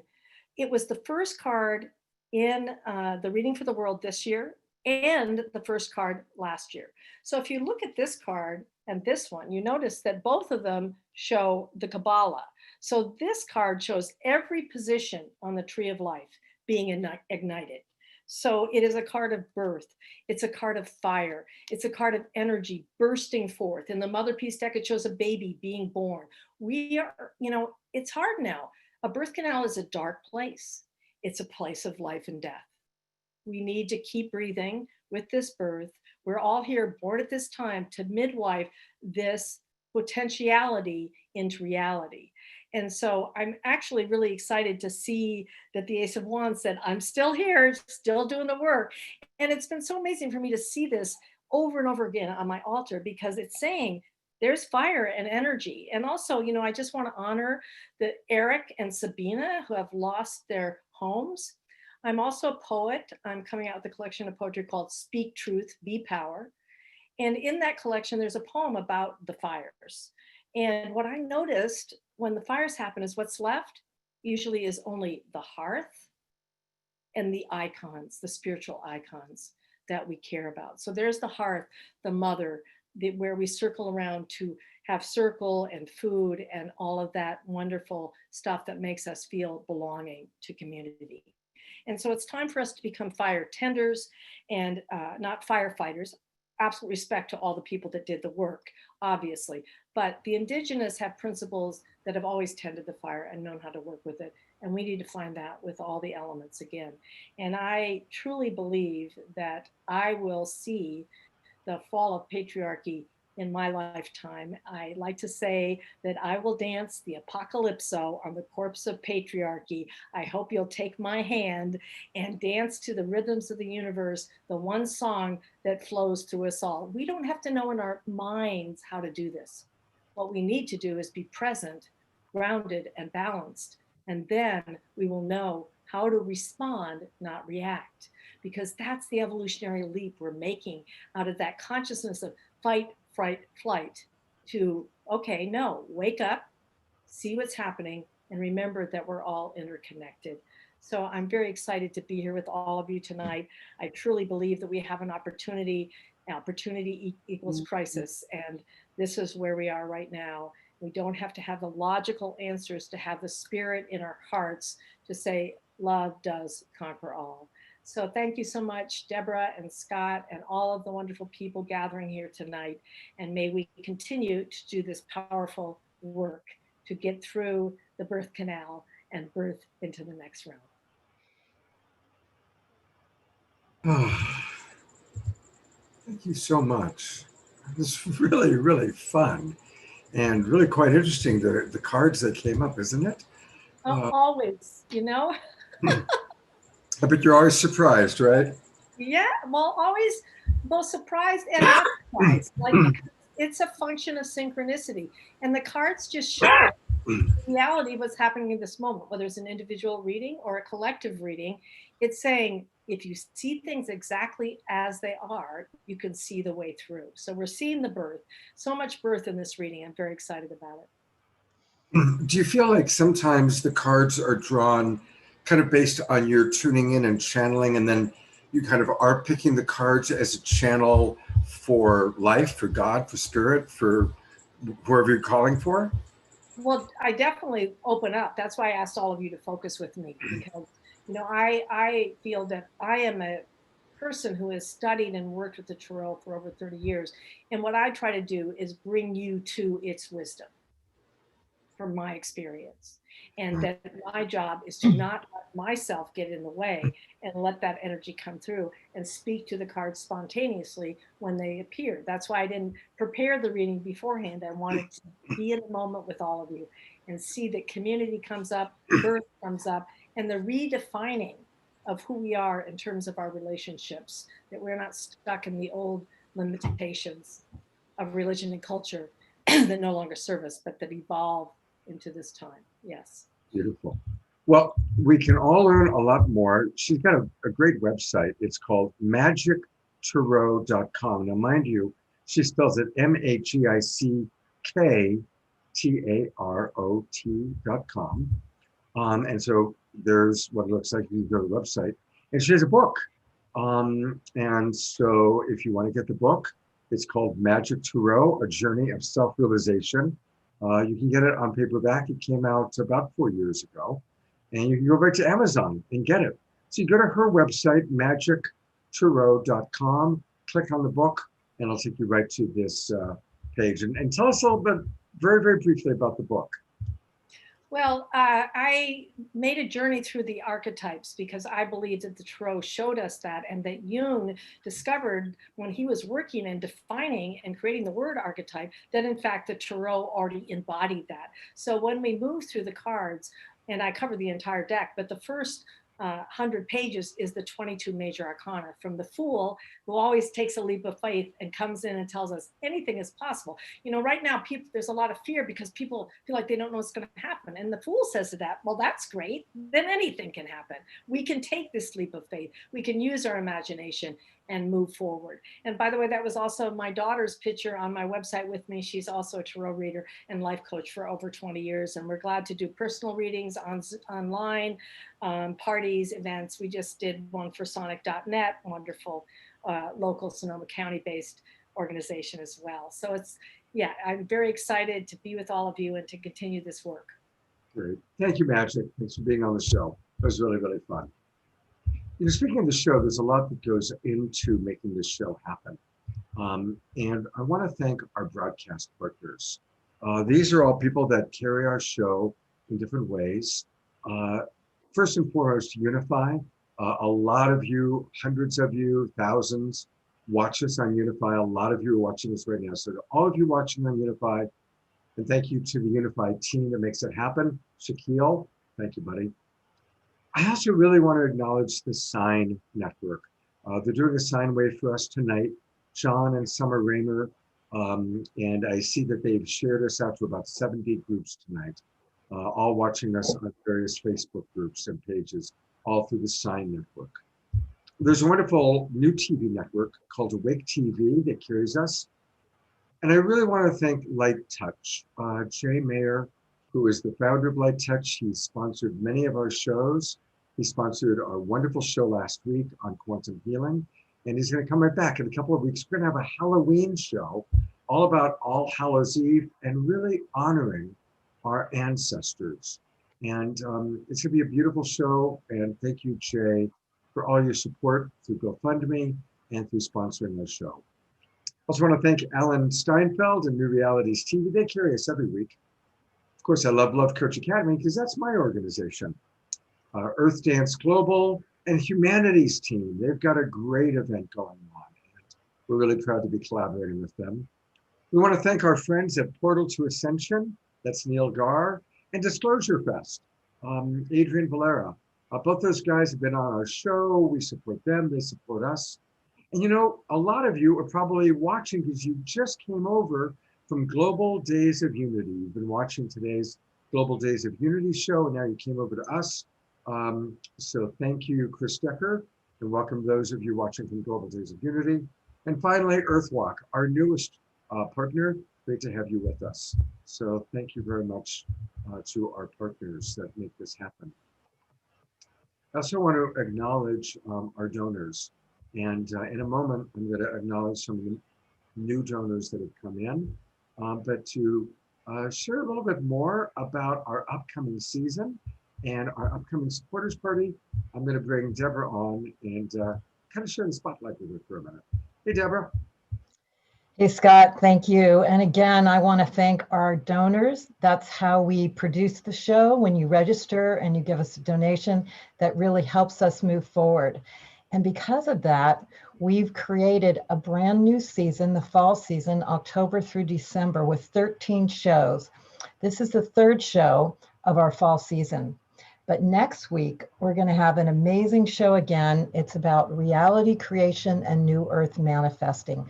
We're going to feature Bruce Lipton, also Marcy Schweinoff, who is very famous for the Miracles program that she does. We will have James Redfield from Celestine Prophecy, Maureen St. Germain, Shreya Dharma, who actually helped us create this show. So thank you, Shreya. Michelle Anderson. We will have Swami Byandananda. We're going to have back Cornflower with music, one of our favorite musicians, Joanna Beequin, another famous musician. And for the first time, we're going to be featuring Peter Sterling. And then October 31st is going to be a really fun show, All Hallows Eve and Sacred Samhain. And it's really going to be exploring the sacred traditions, but having a lot of fun. And we expect you to come in costume. November 7th is going to be our post-election recovery, and we're really going to be exploring the solutions that are available now, no matter what happens. November 14th, again, is going to be a very special show that we had in August, honoring the wisdom of the indigenous. November 28th, we're going to be with family, Thanksgiving. We're going to talk about creating community and especially intentional community. December 5th, The Secret of Ancient History. December 12th, Relationship Mastery. December 19th, we are going to be going very deep into the winter solstice activation. And then on December 26th, we're going to be sharing the highlights of all our shows that we began with in April. And also to honor people that have really supported us, we thought, what can we do to do that? Well, Scott and I thought, let's have a party. So that's what we're going to do to honor the people that have supported us last season with a $50 donation or more, or this season with a $75 donation or more, or this season if you filled out the supporters form, which means you're going to help us promote, help us build our network and things like that. We are going to have a supporters party once a month. And our next one is going to be this week on Thursday, October 22nd. I don't know why that says 29th, but it is the 22nd. And it's going to be really fun. We're going to have Larissa Stowe and Cornflower perform. We are going to have valuable gifts and surprises. We're going to be able to hear from you, and you can tell us what you like about the show, what you want us to create in the future. And we're going to have really fun networking games and breakout rooms so you can meet each other, because that's really the fun of the Global Peace Tribe, is us connecting and meeting each other. So, Scott, would you like to say any more about our supporter party? Yeah, it is going to be October 22nd. That's this Thursday. Even the flyer, when I opened it up, it said in the subject line, Debra, October 22nd. But our beautiful flyer maker, we appreciate our flyer goddess maker. She might have gotten the date a little mixed up, but it is the 22nd from 6 to 8 p.m. Pacific time, same time as we run this show. And so thank you for those of you, anybody who registers and donates. We really appreciate that. We really appreciate those people who donate at a higher level. So thank you so much. And you'll get the invite by email. That's right. And everybody check it out, make sure, and if you're watching on Facebook, again, there's still plenty of time to go to globalpeacetribe.com and register. That's a really good idea. A, you register, you can come into our Zoom room. You know, we're going to have our community connections tonight where people who are in the Zoom room can come in and share for a minute or so about what they've been inspired by. But also, once we get your email, then you'll get every Monday an email from Debra that gives you the replay, all the details, and you'll find out about all the ever-expanding things going on. You know, this is a movement that really has started. The Global Peace Tribe is very real. We have a very dynamic, growing community. So I want to encourage you to go to our Facebook page, be on our email list, be a part of this incredible community that's growing and growing and growing. And speaking of community, It's happened again. We have a tremendous amount of support for our fire recipients. And I'm gonna just remind you to please go to GoFundMe. As I read the names, we have now raised tonight over $3,000. Over $3,000 has come in from your donations. A lot of those have been anonymous, but some of the new people that have donated since I last read names, I want to thank Diesla Parker, Kelly Sharp, Ashley, a lot of anonymous donors, Ayada, Iona, Henri, and Alice. And again, thank you very much to all of you. You can still go to gofundme.com, put in Global Peace Tribe, and thank you so much for your support. And thank you to our anonymous donors. I also want to mention about the Halloween show that we're going to do. It's going to be All Hallows Eve, and we're going to really be focusing on kind of the original traditions of Secret Samhain, the Day of the Dead, and we're going to really be honoring our ancestors. And I want to thank Jay Mayer for his support of our previous shows and also the way that he's going to be supporting that upcoming show.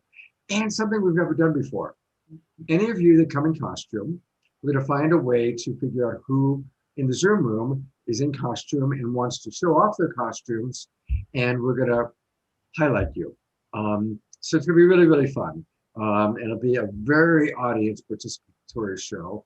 And we've got Mark Anthony, a world famous psychic, perhaps Cleopatra's lover, who's come all the way back. I'm not quite sure, but it is Mark Anthony, the psychic. And he's going to do readings for some of you, live readings. So it's going to be a really fun evening on October 31st. All right. Before we go into the GoFundMe, I want to acknowledge a prayer for Sunrise Ranch, because we're finding that the fires are not just happening in California and Oregon, but there's actually fires happening in Colorado now. And some of you may know of the Sunrise Ranch, which is an incredible educational center and spiritual center in Colorado. And they've just been evacuated. There's over 100 people that's been evacuated. And so we just want to pause for a moment and really put out prayers and good vibes and love and healing for the Sunrise Center, which has been around, I believe, for 40 years, something like that, an amazing spiritual and educational center in Colorado. And I'll put the link in the chat room too, so you can trace what's going on for them and possibly give some support their way as well. Let's just take a moment and pray. Maximum grace for all who have been impacted by the fires. Maximum grace.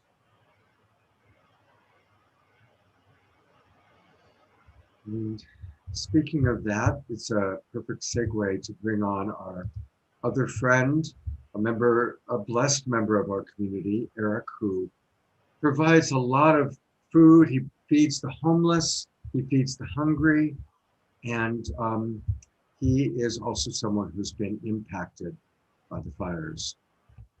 These are some photographs of his bedroom prior to the fires, his house, place of living, and that's what's left. It's extraordinary, these fires. And so I want to welcome Eric. And Eric was in the Santa Cruz fire. Our earlier recipient, Sabina, was in the Oregon fires. Eric was hit by the Santa Cruz fire. Eric, how are you making out, buddy? I'm doing pretty good, actually, all things considered. And I want to tell you, I feel like, because you and I were looking at different shows to be on, I feel like this was the right show for me to be on tonight. I have different days of where I'm like stressed or not stressed, and today was kind of a stressful day. And although I wasn't on the screen, I've got the kitchen behind me where I've been cooking all day. And so I put the Facebook feed on, and I've been able to watch all the performances and watch everybody. And I went from being stressed and in a bad mood to just like my soul is totally uplifted, and I'm feeling totally rejuvenated from participating in this event today. So thank you everyone for that. What's funny is as I was just watching Magic, I had taken some notes and I was like circling words that were already on my piece of paper here that she was coming up with, you know, words like rebirth and community and other things that have been a big part of my life lately. And what's interesting too is a little side note, in a former life, you know, years ago, I used to work on a project, and I'm still good friends with the people who do Bliss Dance or Truth is Beauty. And I don't know if you're familiar with those sculptures, but they're like sort of like the typical, like if you Google Burning Man, that's the first statue that comes up, and they're like 60-foot sculptures of women in different poses. And the whole purpose of the art, and I can't really sum it up in 2 sentences, but you know, all women are that awe-inspiring, all women are that powerful, and you know, standing in front of those statues when you come out there, that's the effect that every woman should have on every person, and that's how much power each woman holds. And that was really cool. When I first saw the piece and when I was introduced to those guys, there was a woman who had come, she had actually snuck out of a country in the Middle East, and that was like she wanted to go to Burning Man, and the first thing she saw was a 60-foot sculpture of a naked woman, and just broke down on the playa. And that was like my first experience with that group. And then, like, you know, a couple of weeks later, we were all good friends, and so that was a really cool intro to that. And on Truth is Beauty, which I worked on a lot, I was the camp chef, and you know, the base and sort of to sum it up, you know, the whole purpose of the project was to say, what would the world be like if women were safe? And imagine that. And that was sort of my changing moment as a guy who grew up in New England, going to like New England boarding schools. That's a different upbringing, and I had to like de-educate myself when I came out to California, and that was a big part of that. And that was a big change for me. Not just, you know, it wasn't necessarily my behavior, but also being aware that as a male, we have the responsibility to keep all members of our gender in check, and that, you know, we have to look out for everyone. And I'm not very happy when other representatives of my gender act in a poor manner. So I feel now it's my responsibility to do something about it, and I can, and I do, and that gives me a lot of strength. Thank you. Thank you so much. Well, thank you. We're all evolving, and we're all growing in our own ways, everybody. Well, and this particular show tonight is such a good example of that, is that I was like really just stressed and focused on what I was doing, and I just figured out how to get the stream going, and just each performance just brought my stress level down, and like my smile got bigger and bigger with each person. So, you know, it's the proof is right here in front of me that there's so much power and just beautiful, loving energy. So thank you for that. And you know, and that's what I've been. What's that? Thank you for being with us. Thank you. Yeah, I really appreciate it. It's you know, I lost an apartment that I lived in. I had just moved there pretty recently, but I had also had these moments of thinking, oh, I'm so happy. Everything is exactly where I want it to be. And I think it's a good reminder that that's not necessarily always going to be like that, or having stuff or having a nice apartment or bed. That's not necessarily where happiness comes from. And you may lose that in a heartbeat, and then you still have to be happy. I've kind of gotten strength from not really letting it sink in too much, because to me, it's just stuff. And I use the opportunity. I really admire and model myself after the World Central Kitchen. And so I had an opportunity where an old mentor of mine, a very strong woman actually, was running the kitchen in Santa Cruz, and I got in touch with her. So almost immediately after evacuation, we were working 14-hour days, putting out 1,500 meals a day, and did something like 20,000 meals in like 10 days. So I did that, and then rested for about a week, and then started my own project again, which is, oh, by the way, that's called, if anyone's interested, it's called Operation Feed the People. We do a weekly gathering where, you know, it's actually a year ago, before COVID, before anything, I was just looking around and said, speaking of community, like, how can I say I live in the best community if even one person's going hungry? Or how do I live in the best town if even one person is having a hard time, and I can do something about that? So as a chef, it's nice to work in restaurants, but you don't really have much to show for yourself at the end of the day. But if I can make a difference with, you know, everyone's given a talent, and if I can use that talent to make sure people don't go hungry, that's part of the common collective of chefs and people as general, say, hey, how can I use what I'm able to do to help others in my community? And that's what we do weekly. And unfortunately, I mean, I wish that I could say that I wasn't getting busier every week, but between COVID and now all these fires, it's just getting busier and busier every week. So that's a full-time thing I do, just making sure people have access to food. And in our country, we do have a kind of a disparity where we have just massive amounts of food being wasted, while at the same time, an immeasurable number of people are starving. And it's like, how do we reconcile that? That doesn't make any sense. And I'd love to say we're the greatest country or even the greatest town, but if one person's going hungry, then we can't say that. And so I'm doing what I can to do something about it. We all do things to do something about it. Yeah. So as far as the house, though, I'm so sorry, but we're way past our time here. Okay. Well, I'd rather talk about that anyway. I appreciate it. But I'm doing good hanging in there. The best I could say is take it one day at a time. And if you do have to pack, real quick, just pack all the stuff that you think that is stupid and dumb, like all your sentimental stuff, because you can buy underwear and socks at Walmart. But there's stuff I wish I'd grabbed that I didn't. So nothing is too dumb to grab. And lastly, one thing you can realize out of a situation like this is you always wonder what people think about you sometimes, or you wonder who's there for you, who's really got your back. And the overwhelming amount of support that I've gotten from my community and people around me and total strangers, that's an incredible amount of strength. And now you can drive through some of those burned areas, and a lot of the trees and a lot of the plants are already growing back. So we can take a lot of strength from the rebirth that we see around us. And I'll take example from that. And that's a nurturing energy, seeing growth already. And so we can all do that. Thank you all so much. I may not be here, but I will be watching in the kitchen while I finish up my day. Okay, and Eric, put into the chat box how people can find out more about you and a little bit more about your program. People were really really curious about that. So if you do that, that'd be great. Okay.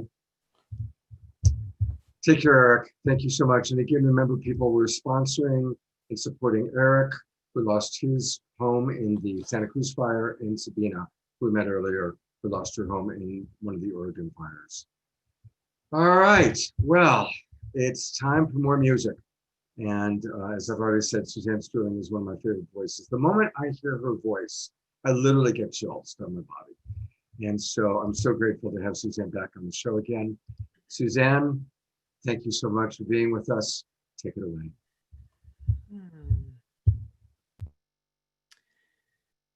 That was a lot of information. I'm just taking a moment to breathe, inviting everyone to breathe with me. I'm going to not talk too much, but just sing.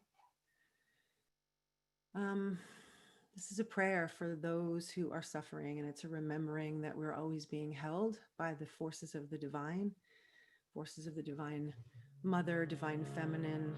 She is always holding us in her arms. And if you're in this moment right now, suffering in any way or feeling isolated or alone, I dedicate this song to you, to leaning back and feeling that support that comes up from the underneath.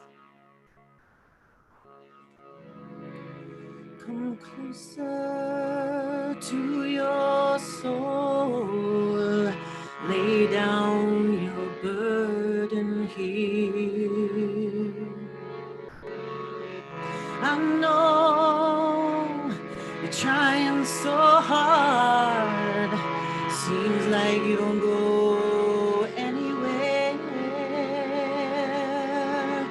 Oh, you want to strike out at the world for dragging you down.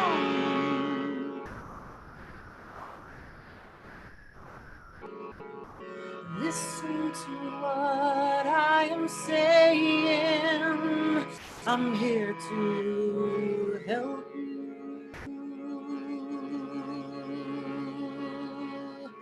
Somebody's holding your hand. Somebody's holding your heart. Somebody's holding your hand. Somebody's holding your heart. I know this world has beaten you to the bone. You're trying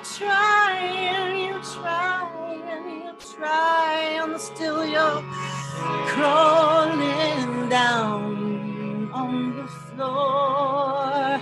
Trying don't mean nothing when it feels this wrong. Hey, first thing you should know is that you're not alone. No, you're not alone. There's so many people crying just like you all over the world. Somebody's holding your hand. Somebody's holding your heart. Oh, somebody's holding your hand. Somebody's holding your heart. Oh, child. Oh, child.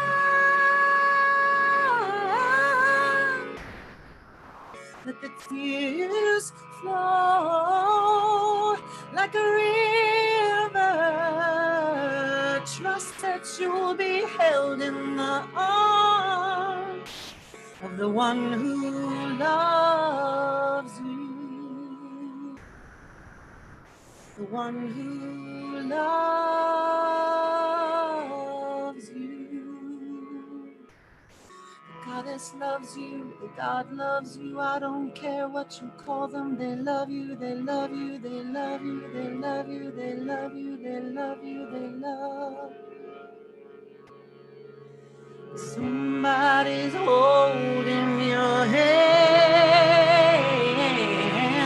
Somebody's holding your heart. Oh, somebody's holding your hand.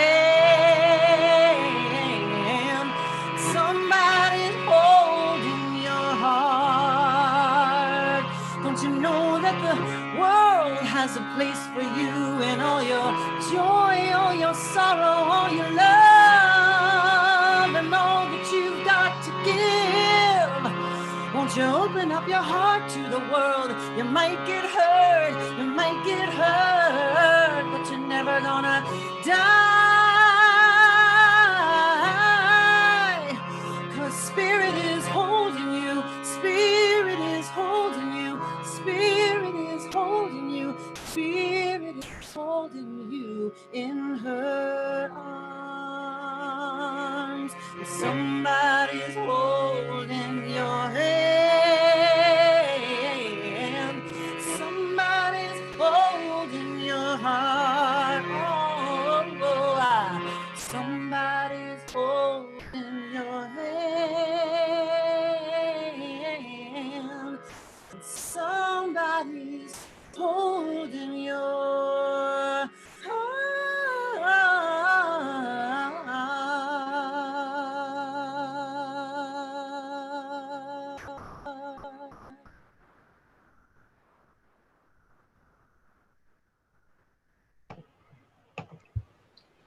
Thank you so much, Suzanne, for the incredible gift of your voice and the spirit behind your songs. The message of your music is always so powerful and such a match for your God-given voice. Again, you can go to SuzanneSterling.com, find your voice and live your truth. And you're certainly doing that, Suzanne. Thank you so much for being with us. Pleasure. Thank you for having me. Thank you. You know, I want to mention that if I'm seeing in the spot in the chat box while Eric was speaking, other people who know friends who have lost homes, have been impacted by the wildfires. So if you do know someone who's been impacted, please private message me on Facebook. I'm very easy to find. I'm the only Scott Catamas. And private message me with as much contact information as you can, because we are going to be continuing to support people who have been impacted by the fires, really pretty much for the rest of this season. So you can do that. All right, I'm turning it over to my partner, Debra. Thank you, Scott. Thank you, Suzanne. Incredible as always. And now we have another amazing woman. Alexandra Loves is going to be on a virtual conference that's happening right now, G-Fest. She's going to be on tomorrow, and she'll tell you more about that. And that is an incredible conference of women from all over, music, wisdom, sharing, that I'll put the information in the chat room. But herself, she has spent a lifetime cultivating empathetic, psychic, and intuitive and dream work gifts that were divinely initiated through her spiritual family in the temples of West Africa. And now her work is focusing on helping women create the life they want by being exactly who they are.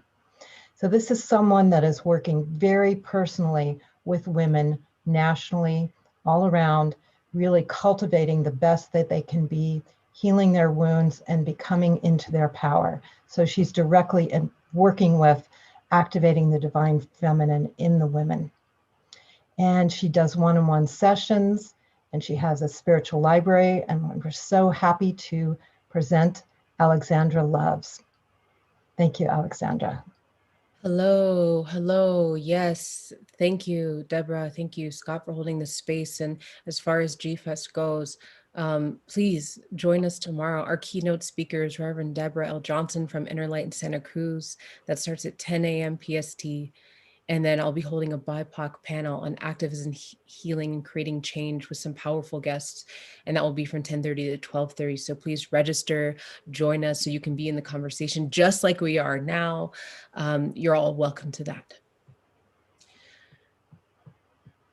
So just taking a breath and taking in all the beautiful wisdom and gifts that everyone has shared. And when I engage with this concept, this focus, that is this truth that's happening right now in this world, which is the rise of the divine feminine, I think about who I really am on the inside, who you really are on the inside. This time last year, I was in West Africa and I was being handed Kiaia Ra, the goddess, in physical form to take back, to bring to this soil, to American soil, to my temple. And been given initiations and rites to my relationship to the goddess and how I interact with her and how I bring her messages to all the women around me, friends, women I'm working with, discussions, Saturday Night Live. And since that time, there have been many truths sort of opened up and revealed that are true for me. And I realize more and more this wisdom of how what is true for me is also true for you. And so I want to give you a story to help you understand how the divine feminine is rising up into you. And this is for everyone. And especially I'm speaking to women, because as one of the greatest manifestations of the divine feminine, womb women, you are in a position in this old world order where you are being shut down, made small, looking for power in other places, not able to express yourself fully. And so it's to you that I am mostly focusing on here. So I want to tell you the story of who we are, how we got here, how the divine feminine rises up in you. And that is the story of your origin. You know, we see these superhero movies, right? And one of the things that is such a big deal in these superhero movies is like the origin. Where did they come from? How are they made? Where did their powers come from, right? That comes from our human desire seeking, like, who are we? You notice everyone right now is looking for ancestry. They're getting their blood tests and their genes tested, right? Who am I? Where do I come from? Who's my spiritual family? Earlier, the angel of the Sophia Code was speaking about her spiritual family and the way she perceives the divine and the people who are in that spiritual family, right? The ascended masters they have access to. This is something that you have access to. There's an infinite dimensions and infinite focuses when we're talking about ascended masters and angels and deity. There's no one way. There is no one pantheon. It's infinite, and you have access. And how do I know you have access? Because of the way you're made, your origin story. You were made by ancestors and spirits. They got together. They made some decisions. They consulted Ifa, the record, right? So many of you might know that as the Akashic record. The mother of Akashic record is Ifa. This is original people. This is the original people's spirituality. Your spirits and ancestors came together and said, we will make this spirit who is you, who you really are. And we will give this spirit destiny, which is your nature and your purpose. It's everything you are, every energy you have access to. The powers of the spirits that live next to the river. The wisdom of the spirits who live on the rim of the sun. The ancestors that you have access to. The congregations of warriors and healers and intuitives and builders and governors. You have access to all of these. They came together to make you, your spirit, who you really are. And then you came down into this body. And for those of us who are living right now, we came into a world that says, don't be that. Don't be all that you are. Only be these things. These little things that can fit into these boxes that we can control and then create our power and our resources from keeping you in these little boxes.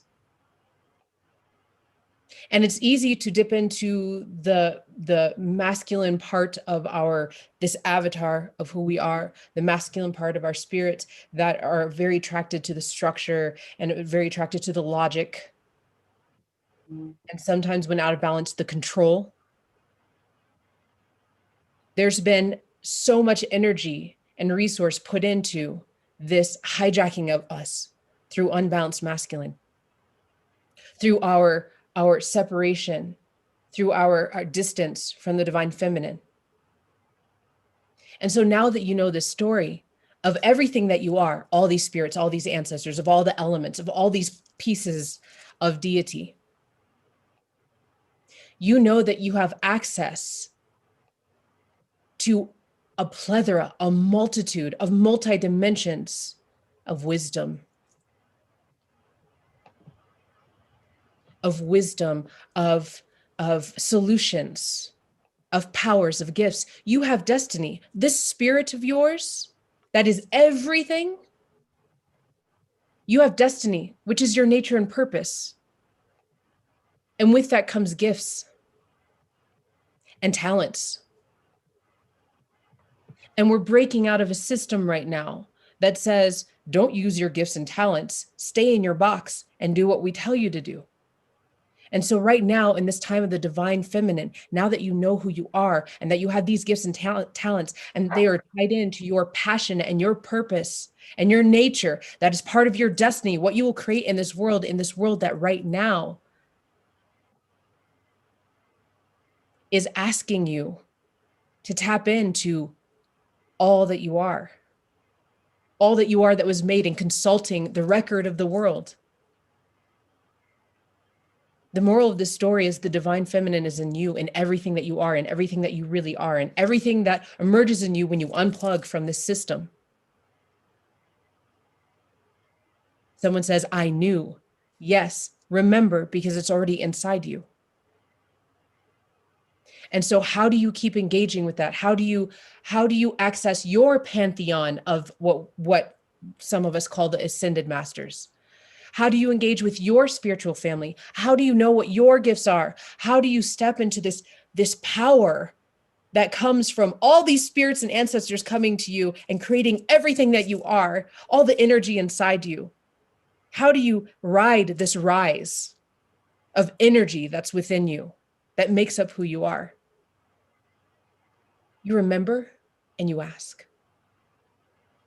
It's simply that you remember and you ask. So when you wake up in the morning, every morning, command it, claim it.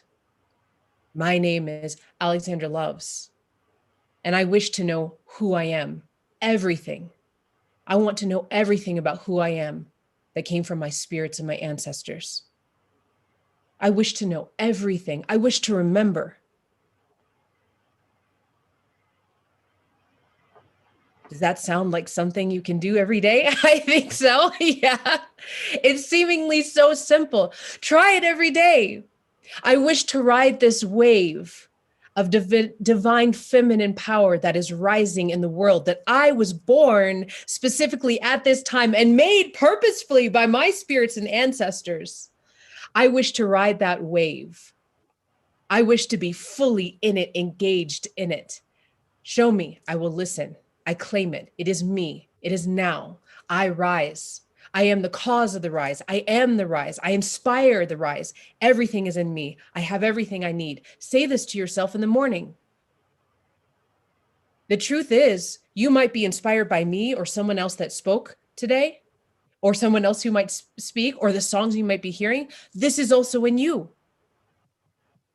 The power you witness in someone else, it is in you. And it is also unique the way you express it. So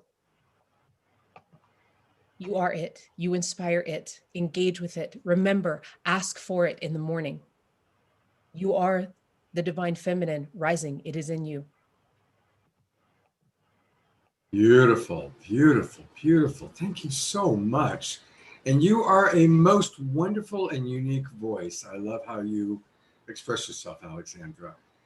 So tell us, how do people work with you in connecting to their ancestors in spirit? So as always, I do one-on-one sessions. I do deep dive sessions. They're designed for the breakthroughs. They're designed for you to feel maybe what you might have felt in the last, while I was talking, for you to feel that within yourself, to activate that within yourself, to open those doors. So working one-on-one with people is one of the ways. And then also, I opened the Spiritual Foundations Library. That was my project for 2020. And the first course is Working with Your Ancestors in Spirit. It's always open for enrollment. Please reach out if you want to know a little more. It is there on my website, Alexandra Loves. If somebody could drop my website, alexandraloves.com. There it is. Thank you. Thank you. My second course is The Anti-Racist Journey. I look at anti-racism from a spiritual perspective. How are we engaging with this battle on earth right now from our spiritual perspective? How do we confront our ancestry and the legacies that are in our name, right? And I'm so happy to be in the longtime creation of sort of my temple space online, my temple class, sort of my A class, the things I would do with people in their one-on-one sessions, a place where people can come and always have access to whatever engagements they need to open this up within themselves, their power, their guidance, their leadership within themselves. So that will be coming in the beginning of the year. Beautiful. Thank you so much, Alexandra. Just Thank you. Wonderful. And everybody, tomorrow, go to G-Fest and get more. Yes, come to G-Fest. It's going to be awesome. Tomorrow, We start at 10 PST. What time are you speaking tomorrow? The panel, the keynote speaker tomorrow, Debra L, will be there tomorrow at 10, and then I'll be holding a panel on activism, creating change and healing at 10:30. And please register so you can be in the conversation just like we are right now. Great, absolutely. Thank you, Alexandra. Hope to see you again soon. We'll see you tomorrow. Thank you all. All right, take it away, Debra. And now we have another wonderful divine feminine musician. Sarita she was born in Seoul, South Korea. She was raised in Perth, Australia, and she calls the world her home.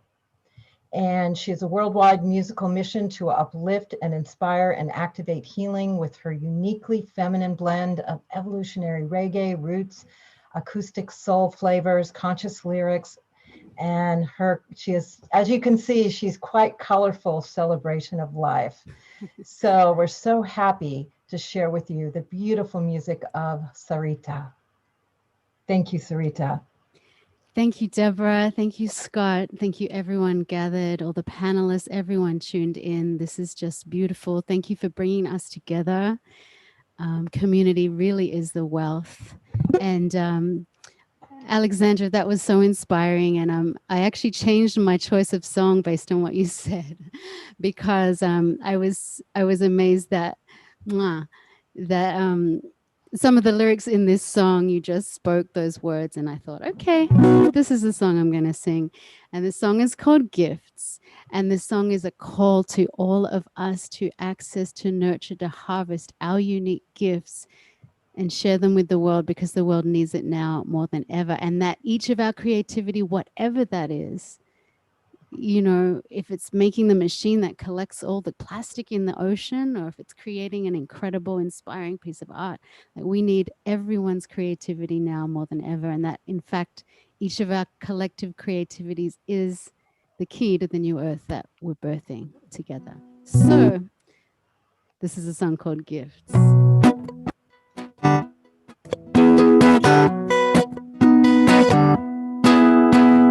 Come, use the gifts you've been given. Give yourself permission to be all who you are. Come, life is waiting for you. Do what you can do and be all who you are. Take away our shoulders. Come take away our shoulders. You can put the load down now. You can put it on the ground now.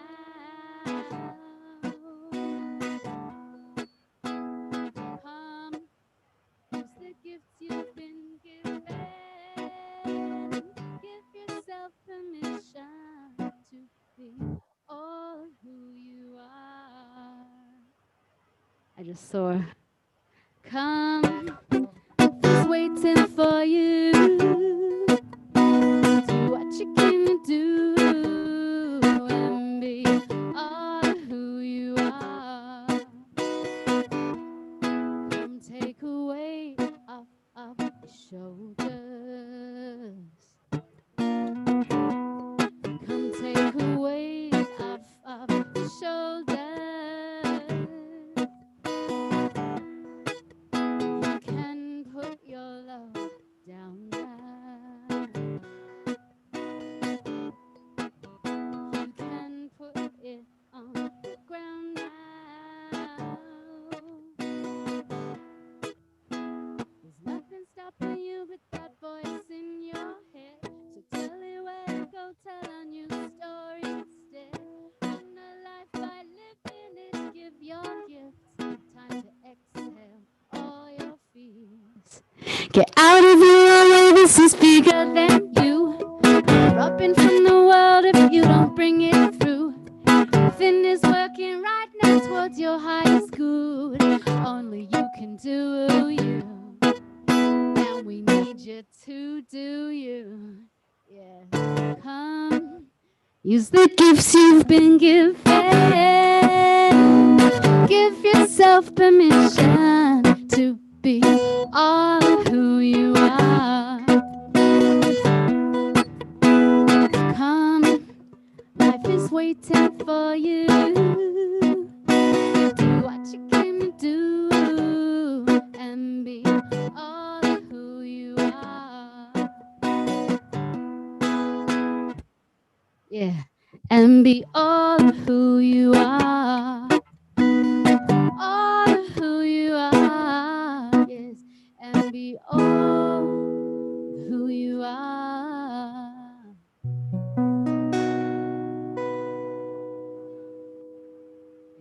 Thank you so much. And a couple of things I want to share. We're going to hear one more song from her a little bit later on.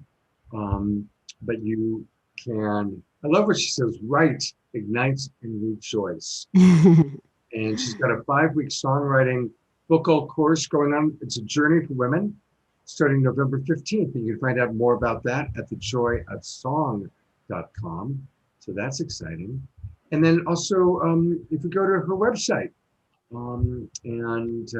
there's a lot going on, boy, on your website. And it's simple. It's Sarita, SARITAH.com. So very, very cool. And cell phone text me because we did have a little issue with your microphone. So we'll work on that. All right, let's communicate. Thank you so much for gathering us again. Absolutely. Thank you. Look forward to seeing you towards the end of the show. All right, Debra. Thank you, Scott. And now we get to share with you some really special upcoming online conferences that are happening. As you know, a lot of the live events, live festivals, live conferences that we've attended just can't happen right now. And the blessings are that a lot of these are going virtual. So we are utilizing this platform to get out the information so you can attend these amazing conferences that are coming up. So first of all, I want to introduce a very special person who has been a teacher of mine. I've met Corey Good when he started coming out on the scene and delivering his amazing teachings that are deeply spiritual, deeply evolutionary, and tell us about what's happening in the galactic universe and how it applies to us now. And I've been following Corey on his many adventures of his distributing the information. And I've attended his conferences. And actually one of the recent ones I attended in the last couple of years was at Sunrise Ranch, which we just shared has been evacuated. But he's been sharing amazing conferences with high-level people that are really drilling down to what's happening now in the world on a major evolutionary and galactic level. And next week, he has a conference coming up, 2020 Vision Conference on October 24th and 25th.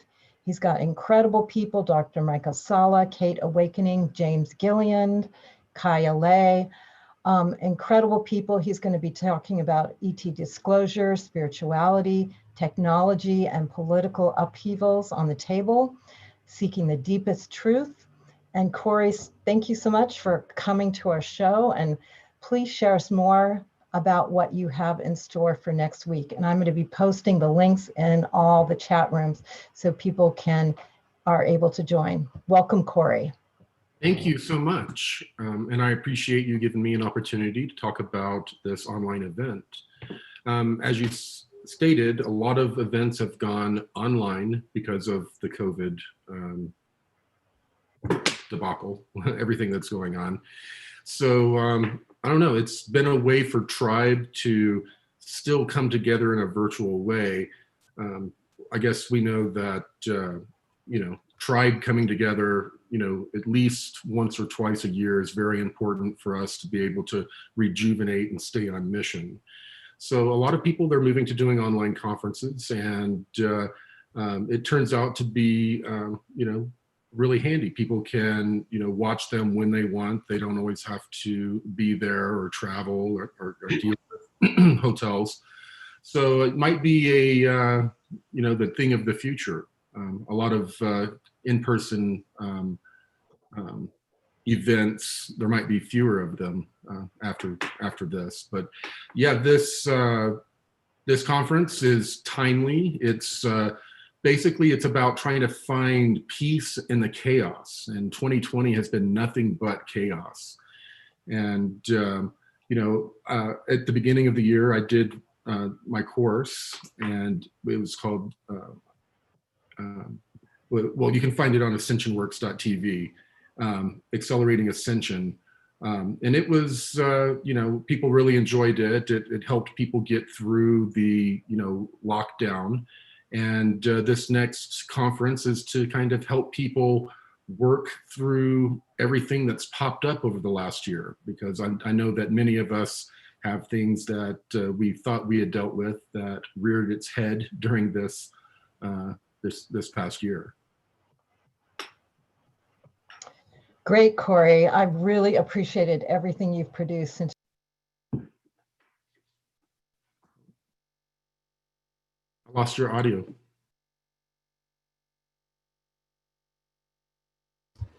Debra, you need to unmute. Got it. Sorry, I didn't Probably know the I was cat. muted. Probably the cat. No, I think you muted me, Scott, because I didn't unmute myself.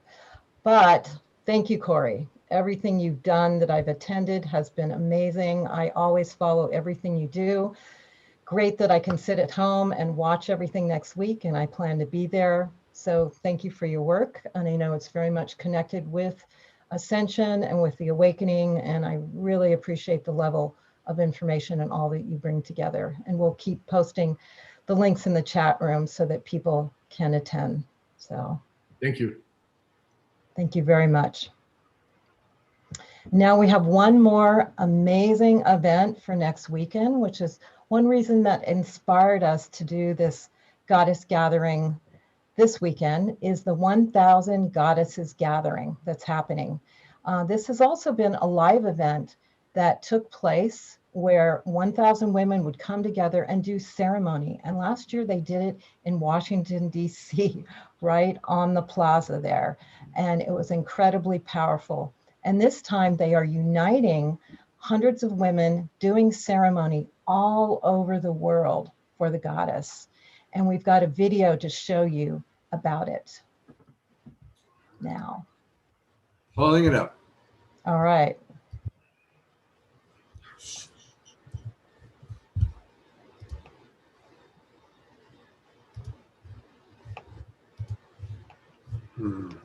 Give me one moment, Debra.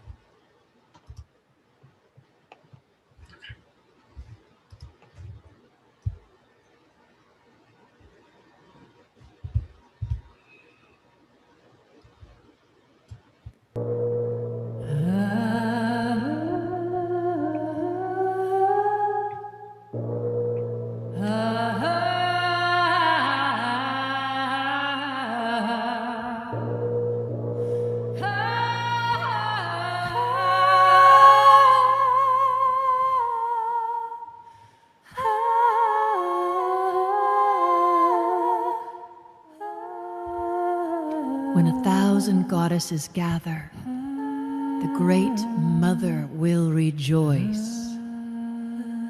When 1,000 goddesses gather, love will have a voice. Mother Earth, Mother Fire, Mother Air, Mother Water, we come to you with humble hearts, sister, goddess, priestess, daughter. Rising from the ashes bathed in crimson tears, we carry the dead who buried the pain. We carry our ancestors' fear. We gather with the men who break down the walls, sacred guardians, Father of all. Durga blood and Kali rage, we gather as Lilith to turn the page. Tongues as knives, we cut the sage. We burn, we smolder, we spark, we blaze. We come to keen and sway our hips, the salt of forgiveness upon our lips. The ache of birth is a wild, fierce grace. The pressing pain opens the gates. For eons we dared not step through the door. Our voices grow bolder. The caged bird no more.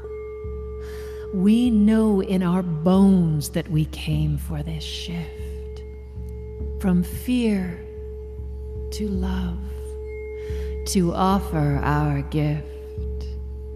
We have come to midwife an era of peace. Waters cleansed an ocean of grief. We came to remember. We came to release. Each one of us came for this liberation song. Our long walk to freedom forged us wise and strong. Sophia, Pomona, Shakina, Parvati, Artemis, Lakshmi, Venus, Shakti, Gaia, Inanna, Minerva, Persephone, Ostara, Hathor, Demeter, Kali. When 1,000 goddesses gather, the great mother will rejoice. When 1,000 goddesses gather, love will have a voice.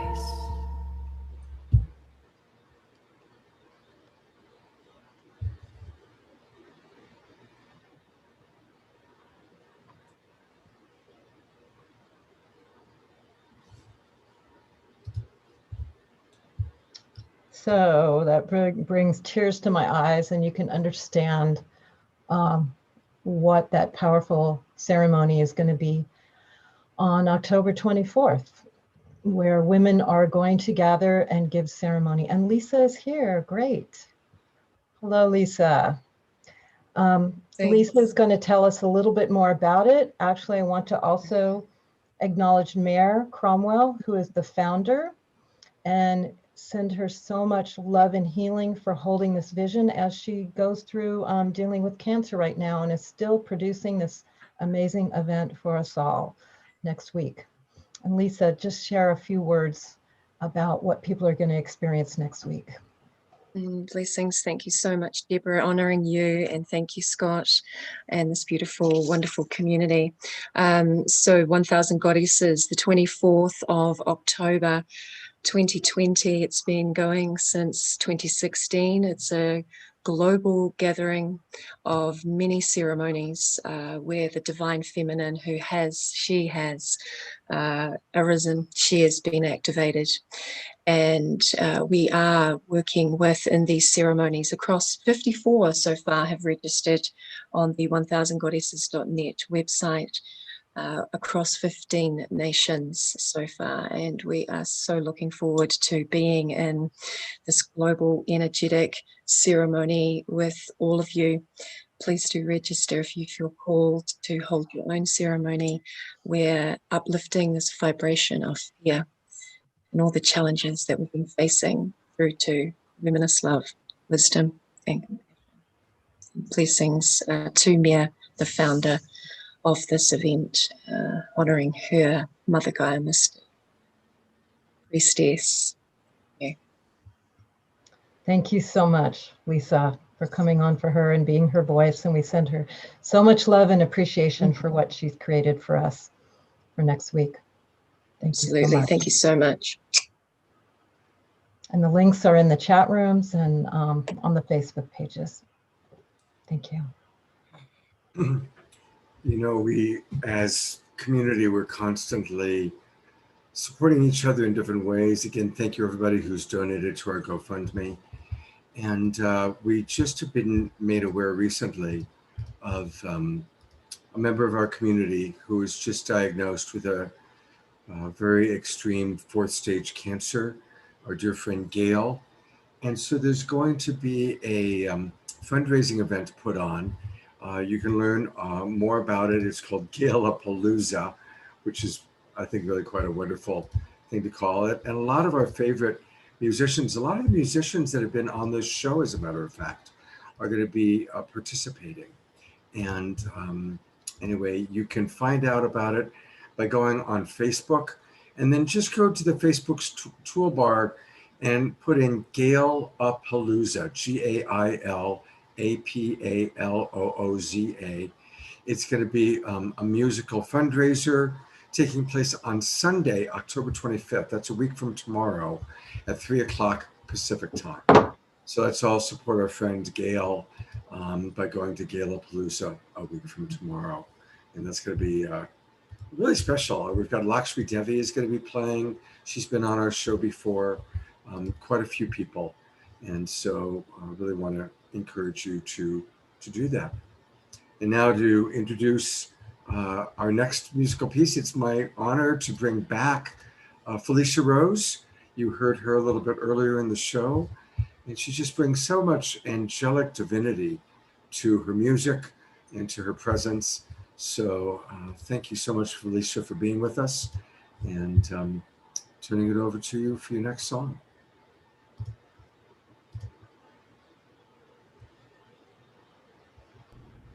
Can you hear me? There we are.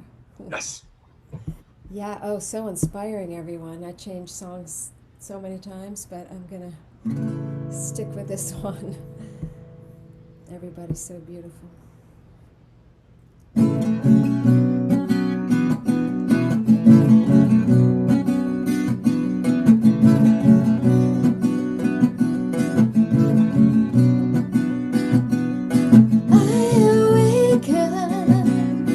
To the rhythms, melodies dancing in my mind.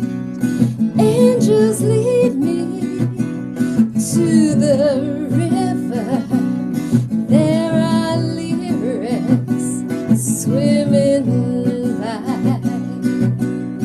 Goddess of the dreamtime.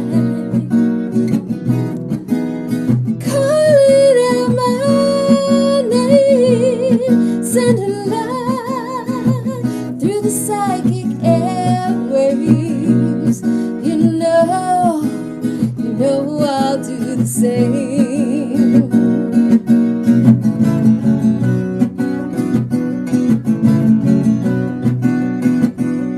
Misty moonlight on the mountain, owls singing in the the Holy Mother, she is calling her children to the light. Goddess of the dreamtime, calling out my name, sending love through the psychic airwaves. You know I'll do the same. Many miles between us, bridging space and time. Inner vision keeps us connected as we divinely align. Holy Mother, I hear you call in the middle of the night, sending love to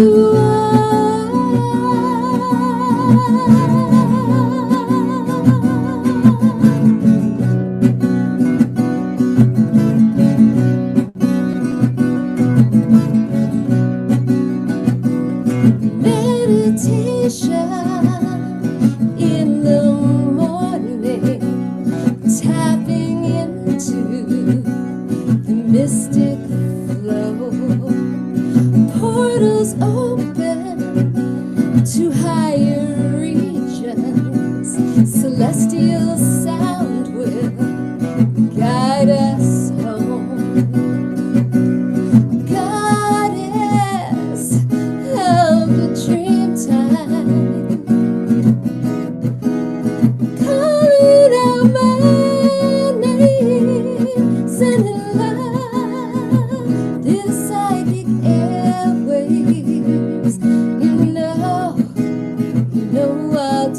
sing. Holy Mother, I hear you call. In the middle of the night, sending love to all.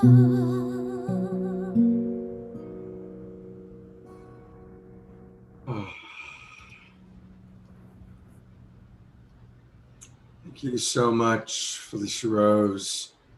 And again, there's a lot of opportunities for us to go to FeliciaRose.com.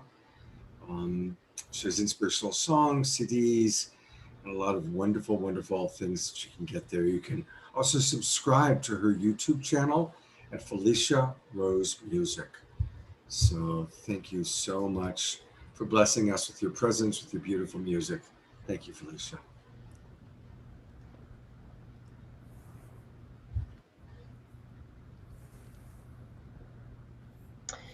And now we have another powerful speaker, activator, ascension guide, way shower, voice of Divine Mother, author and speaker, Camille Mortis. She is actually one of my direct ascension teachers and guides, and she works on a very deep level. She is definitely a voice of the Divine Feminine.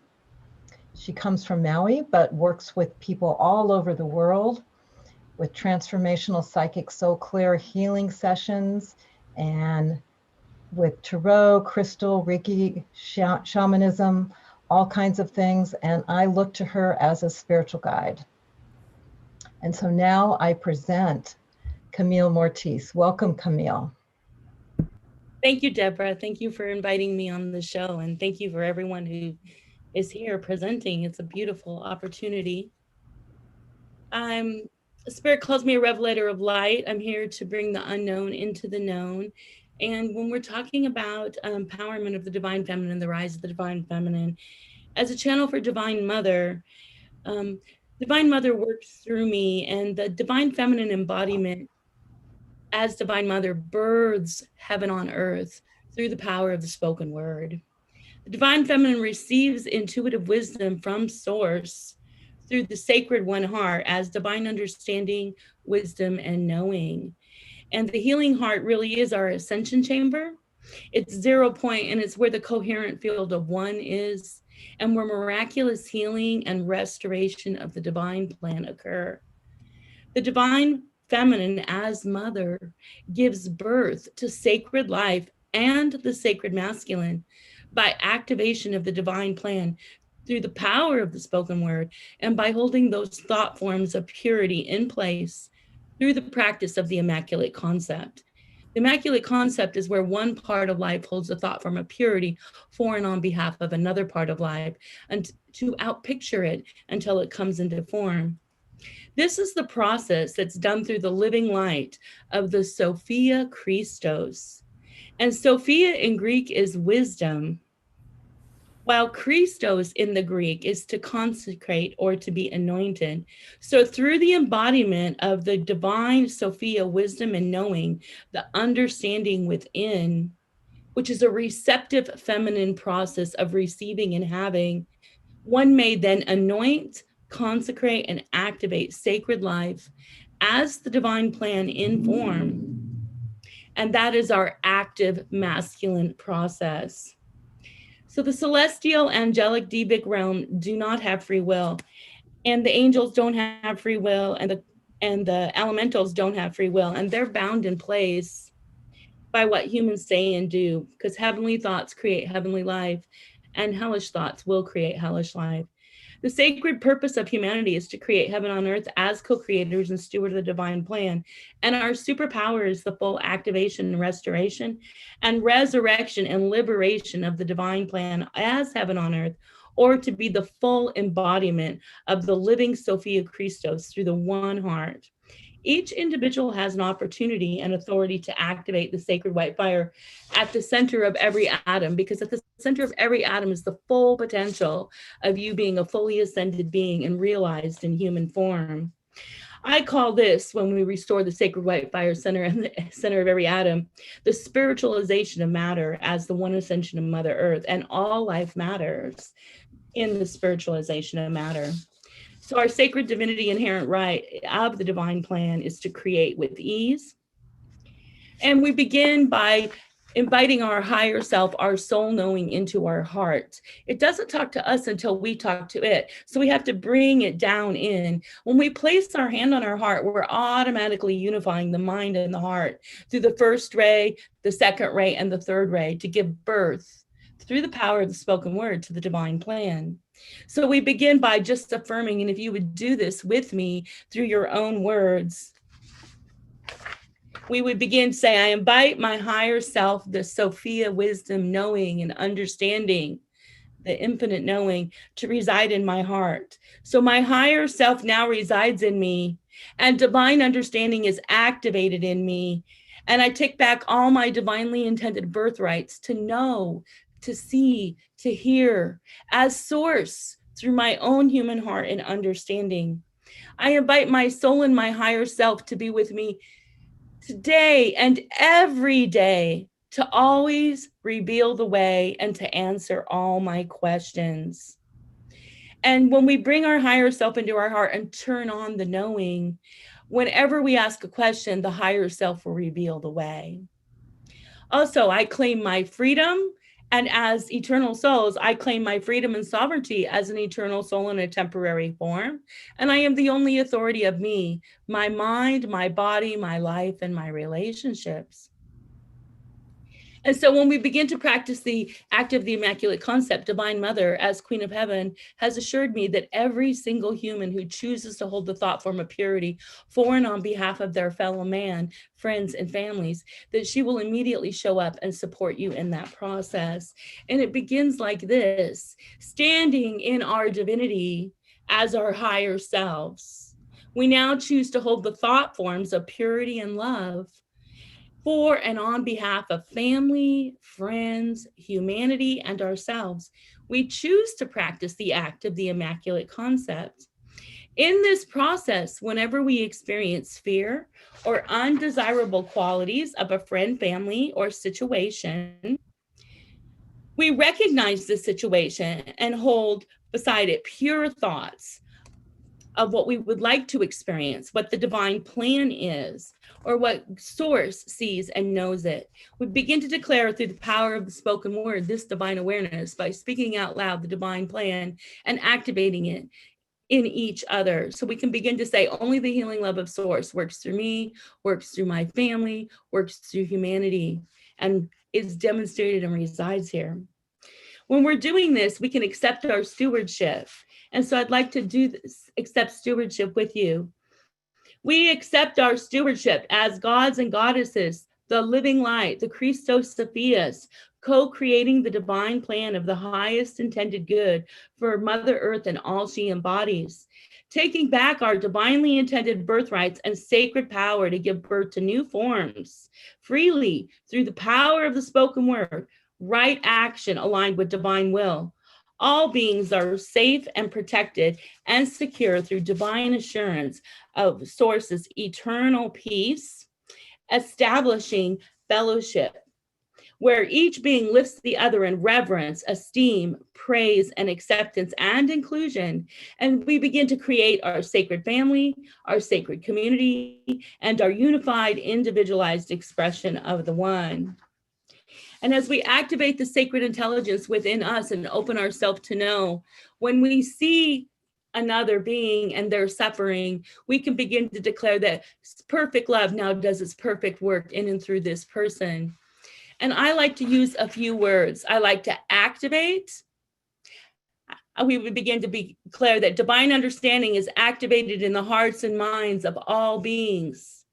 It resides in the hearts and minds of all beings, and it is now demonstrated through all beings.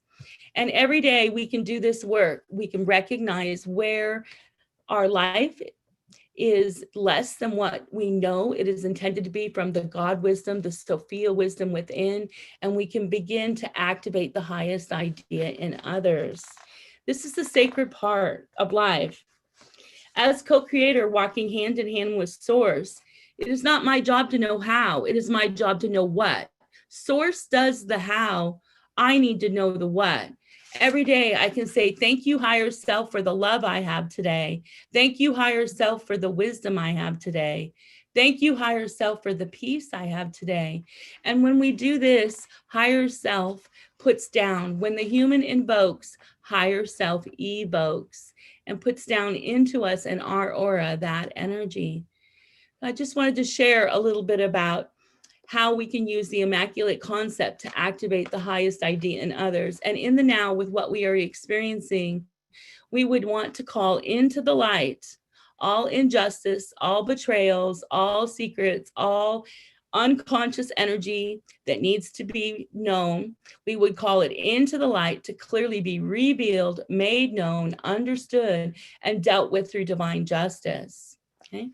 And light affirmations are some of the most powerful ways to restore our sacred knowing.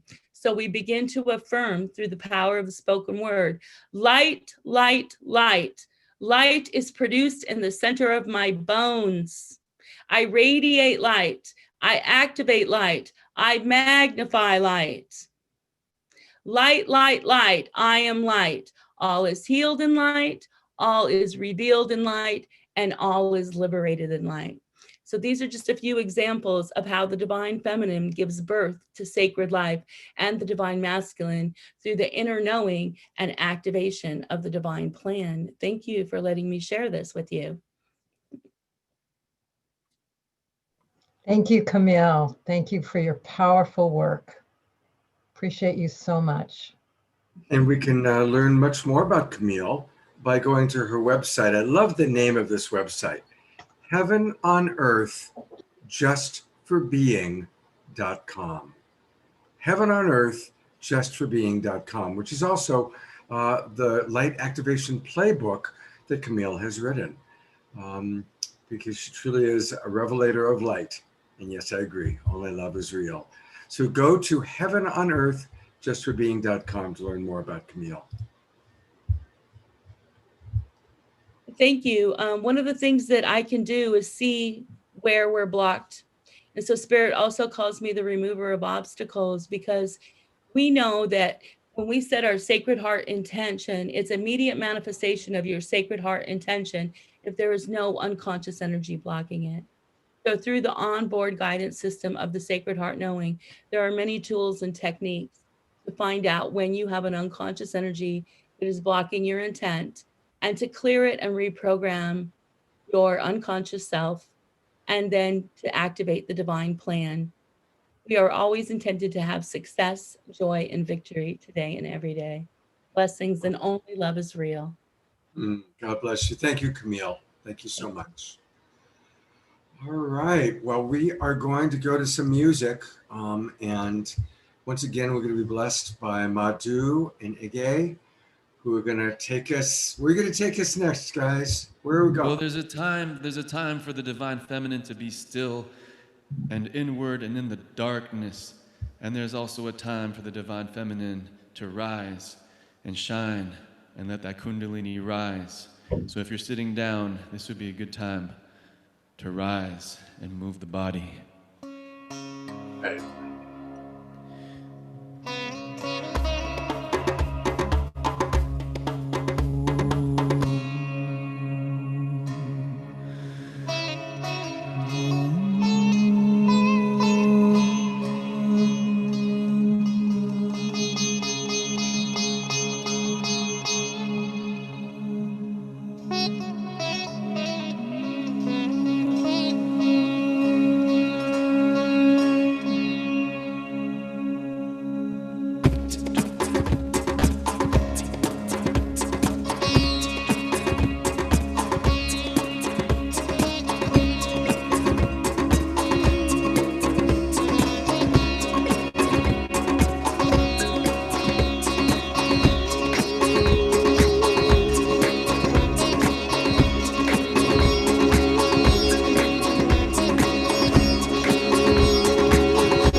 Jagadambe, Jagadambe, Jagadambe, Jai Jai Ma.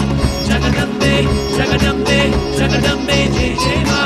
Jagadambe, Jagadambe, Jagadambe, Jai Jai Ma. Jagadambe, Jagadambe, Jagadambe, Jai Jai Ma. Jai Jai Ma, Jai Jai Ma,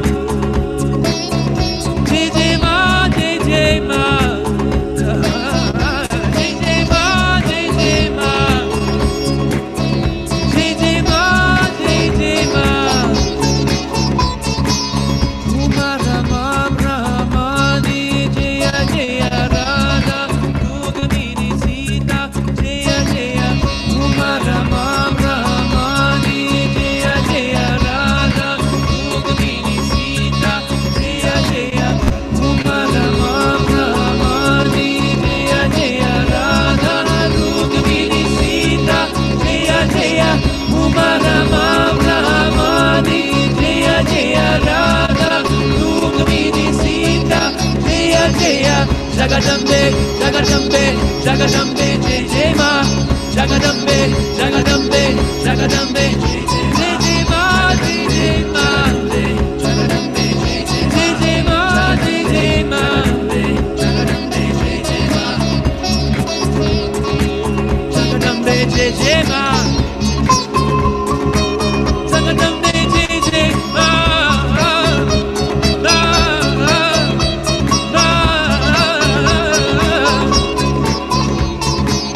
Uma Rama Brahmani Jaya Jaya Radha Rukmini Sita Jaya Jaya. Dukkha Vinashini Durga Jaya Jaya Radha Rukmini Sita Jaya Jaya. Uma Rama Brahmani Jaya Jaya Radha Rukmini Sita Jaya Jaya. Dukkha Vinashini Durga Jaya Jaya. Kala Vinashini Kali Jaya Jaya. Jagadambe, Jagadambe, Jagadambe, Jai Jai Ma. Jagadambe, Jagadambe, Jagadambe, Jai Jai Ma. Jai Jai Ma, Jai Jai Ma. Jagadambe, Jagadambe, Jai Jai Ma. Jai Jai Ma, Jagadambe, Jagadambe, Jai Jai Ma. Jai Jai Ma, Jai Jai Ma. Jai Jai Ma, Jai Jai Ma. Jai Jai Ma, Jai Jai Ma. Jai Jai Ma, Jai Jai Ma. Jai Jai Ma, Jai Jai Ma. Jai Jai Ma, Jai Jai Ma. Jai Jai Ma, Jai Jai Ma. Jai Jai Ma, Jai Jai Ma. Jai Jai Ma, Jagadambe, Jagadambe, Jai Jai Ma. Jai Jai Ma, Jagadambe, Jagadambe, Jai Jai Ma. Jai Jai Ma, Jai Jai Ma. Jagadambe, Jai Jai Ma. Jagadambe, Jai Jai Ma. Jai Jai Ma, Jai Jai Ma. Jai Jai Ma, Jai Jai Ma. Ambe, Jagadambe, Mata Bhavani, Jai Ambe.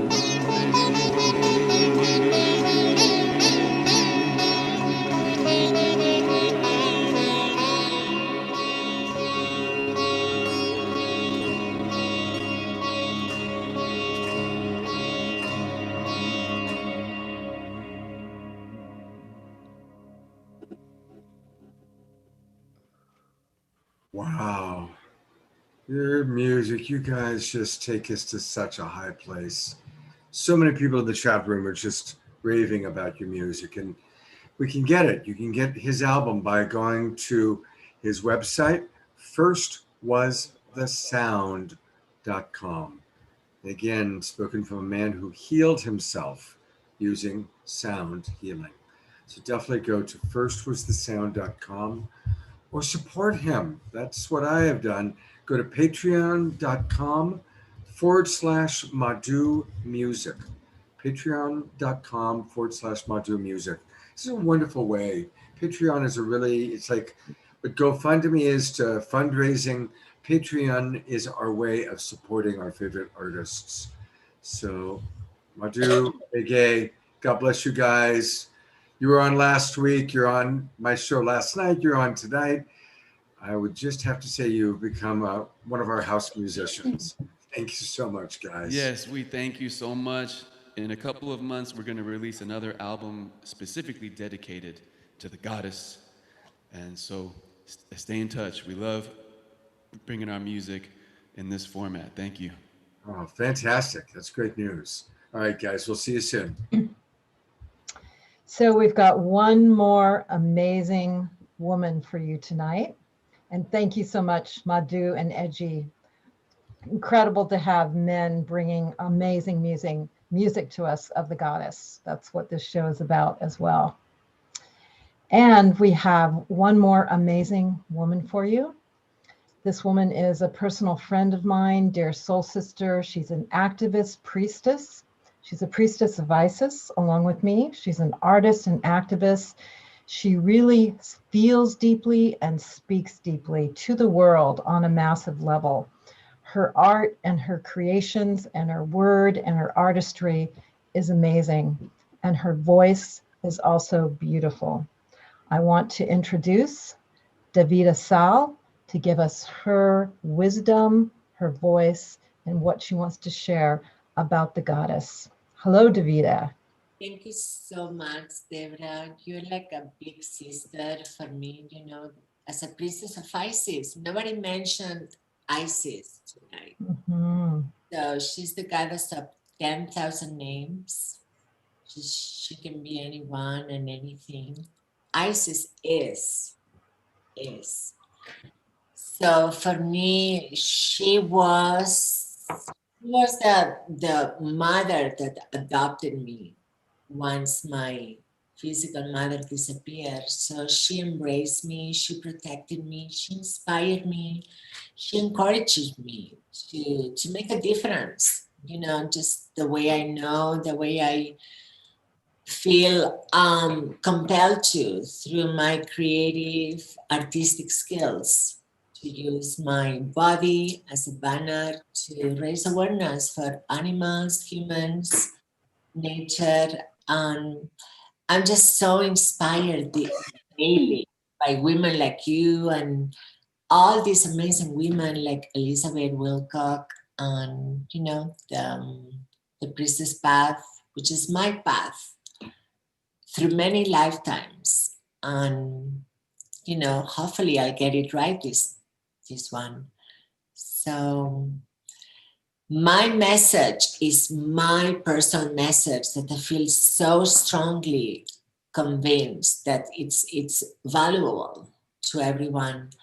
So I want everybody to leave fear aside, to leave all holding back, to really become who they truly are, because we only have one chance.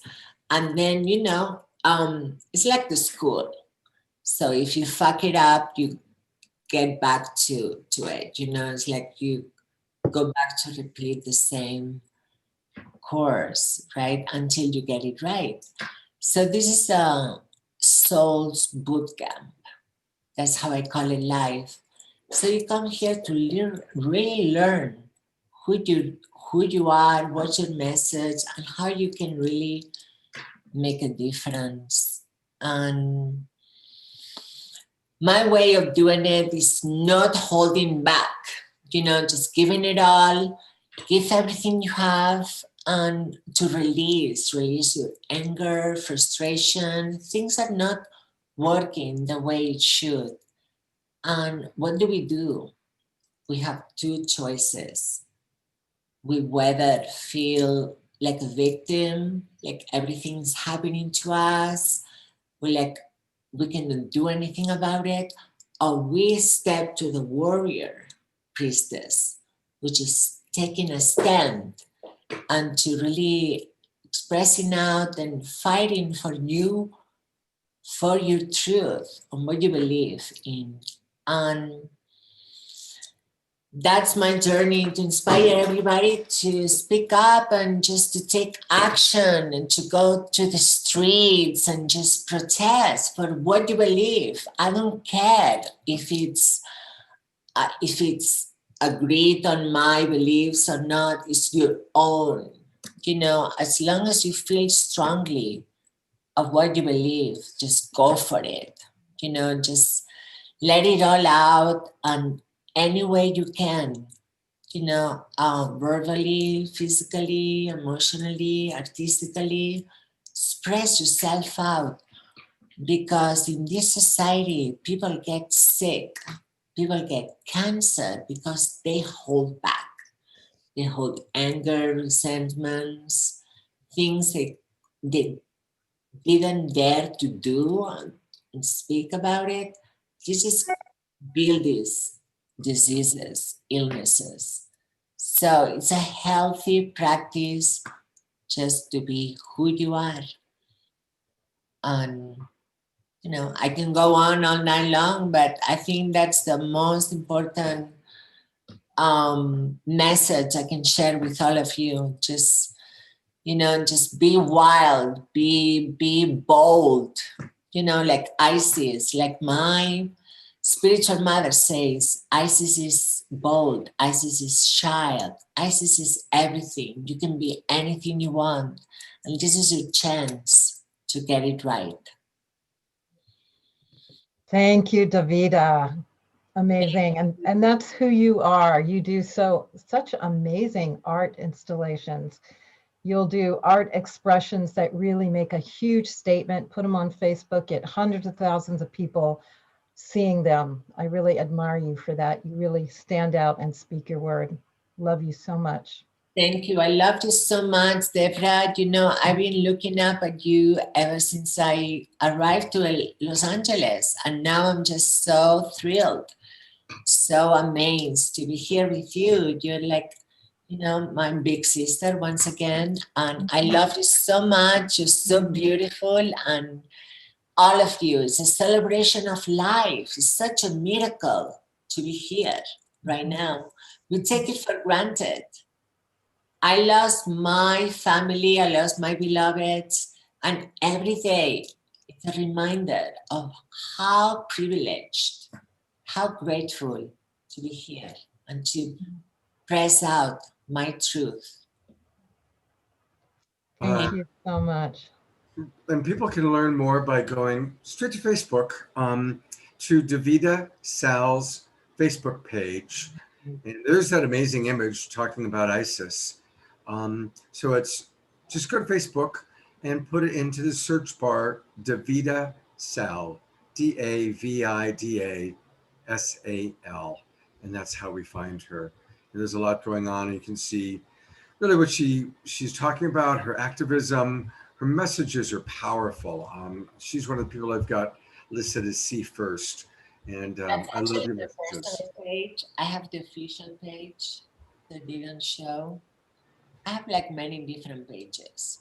I'm like Isis. I have many names, many faces, many aspects.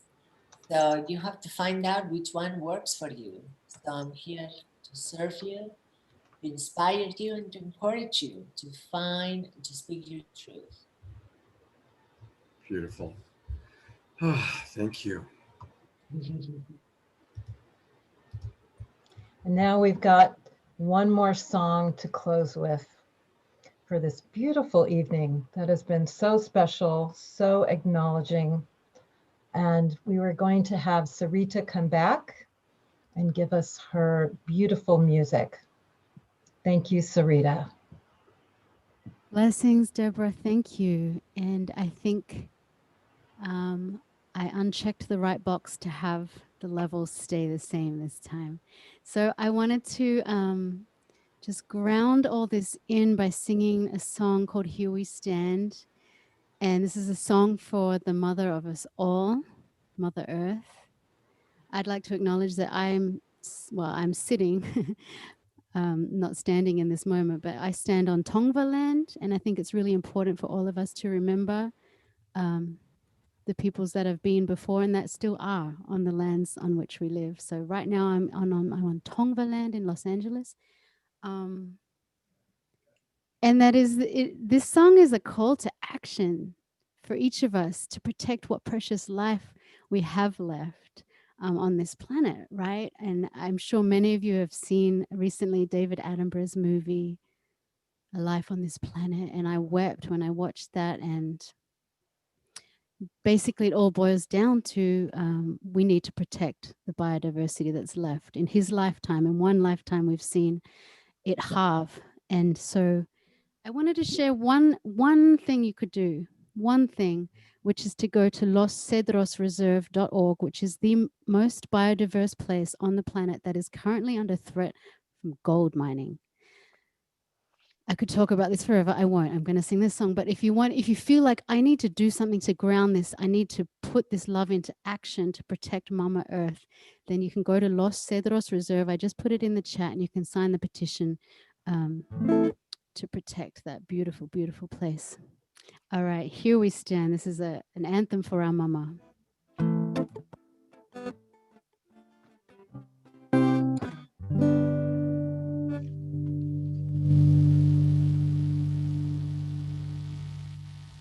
Here we stand on this land, Mother Provider.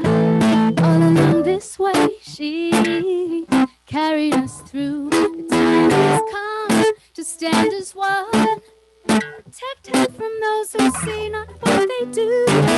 All earth inheritors, it's up to me and you. I hear alarm bells ring here on planet Earth, sounding over rivers, lands, and seas. Listen up to what the wise ones said. We cannot eat money. It's time to stand up, protect the air we breathe. Time we all speak up, keep the waters clean. Time to defend what precious life is left. It's time for responsibility. Yes. Again and again and again, I hear the same thing again and again. Well, it's time we learn, it's time to grow. What we reap is what we sow. Here we stand on this land, Mother Provider. All along this way, she's carried us through. The time has come to stand as one, protect her from those who see not what they do. All of the inheritors, it's up to me and you. Take a look around, everything comes from her. All the food we eat, the air we breathe, it comes from her. When our work is done, our body will return to her. Are we gonna stand and watch as they abuse her? No. Here we stand on this land, Mother Provider. All along this way, she's carried us through. The time has come to stand as one, protect her from those who see not what they do. All earth inheritors, it's up to me and you. I hear a calling on me, I hear a calling on you to come together, to come together. Made from stars, each one of us has a unique gift to give. Chose it first, then came down here to earth to live. Time has come now to give back to she who provides us all. Yeah. Earth's allowing children. Hear the call. Here we stand on this land, Mother Provider. All along this way, she carried us through. The time has come to stand as one, protect her from those who see not what they do. All earth inheritors, it's up to me and you.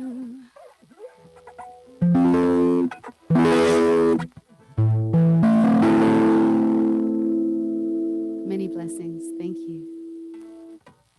Thank you. And I have pulled up, as you requested, that website. So, Thank you, Scott. absolutely. So there it is.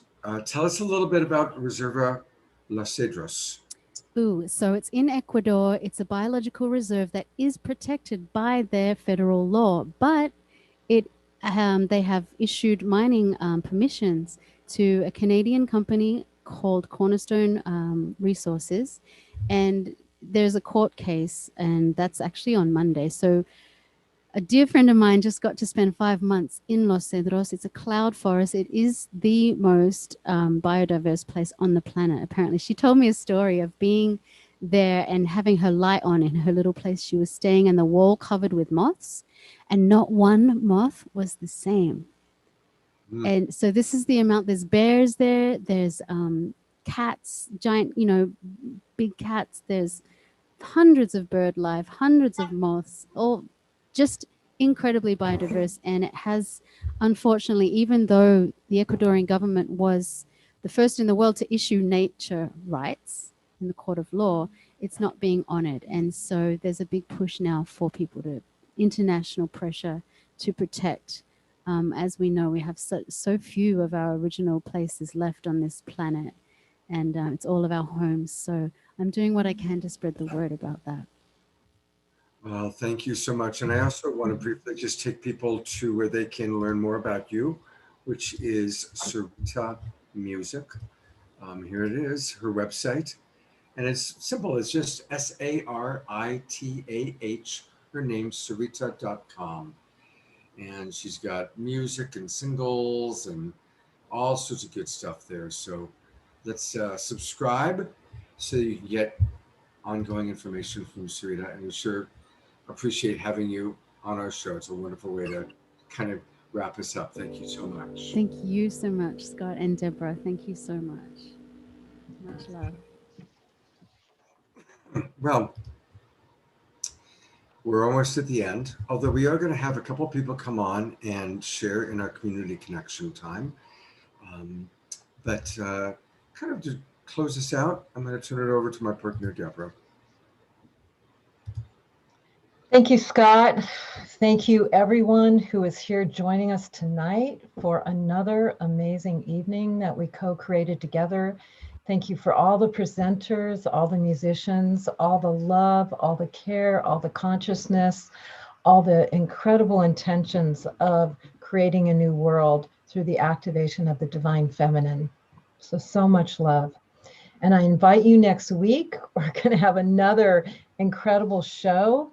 The theme is going to be reality creation and new earth manifesting. It's going to be all about manifesting and how to manifest now.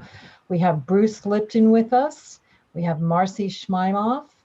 We have James Redfield of Celestine Prophecy, Maureen St. Germain, Michelle Anderson, Treya Dharma is helping us co-create this event. We have Swami Byandananda for comedy, and for music, we have Cornflower, Joanna Beekman, and Peter Sterling. It's the same Zoom link if you've registered with us.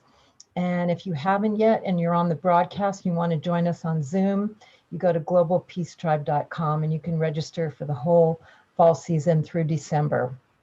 So thank you so much love. And back to you, Scott. Thank you very much, Debra.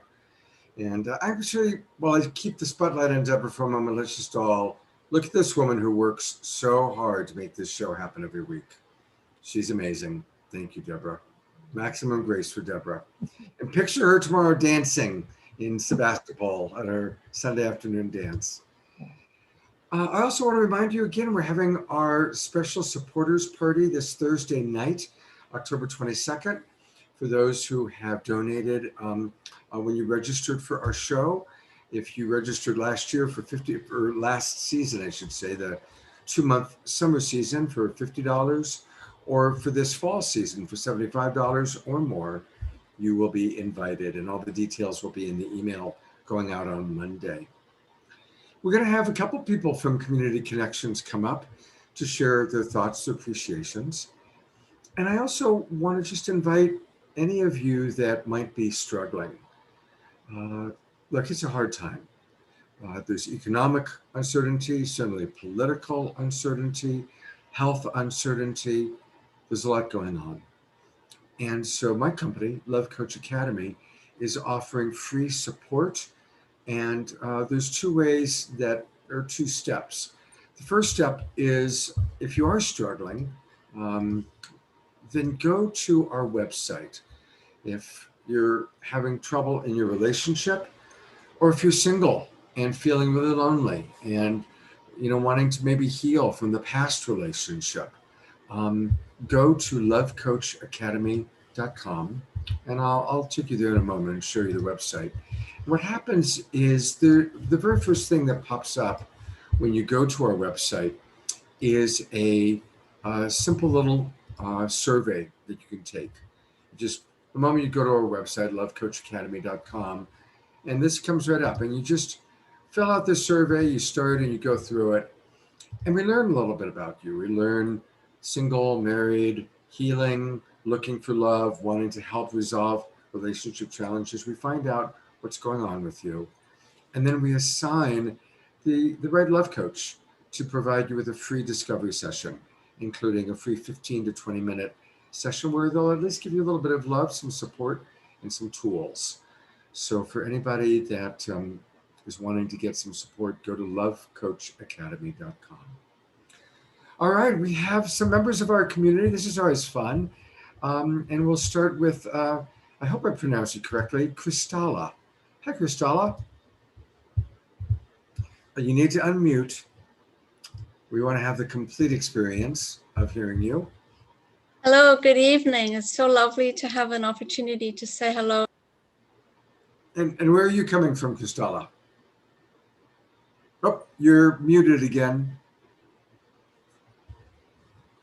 Let's try saying something. We're not hearing you. We heard you for a moment. No.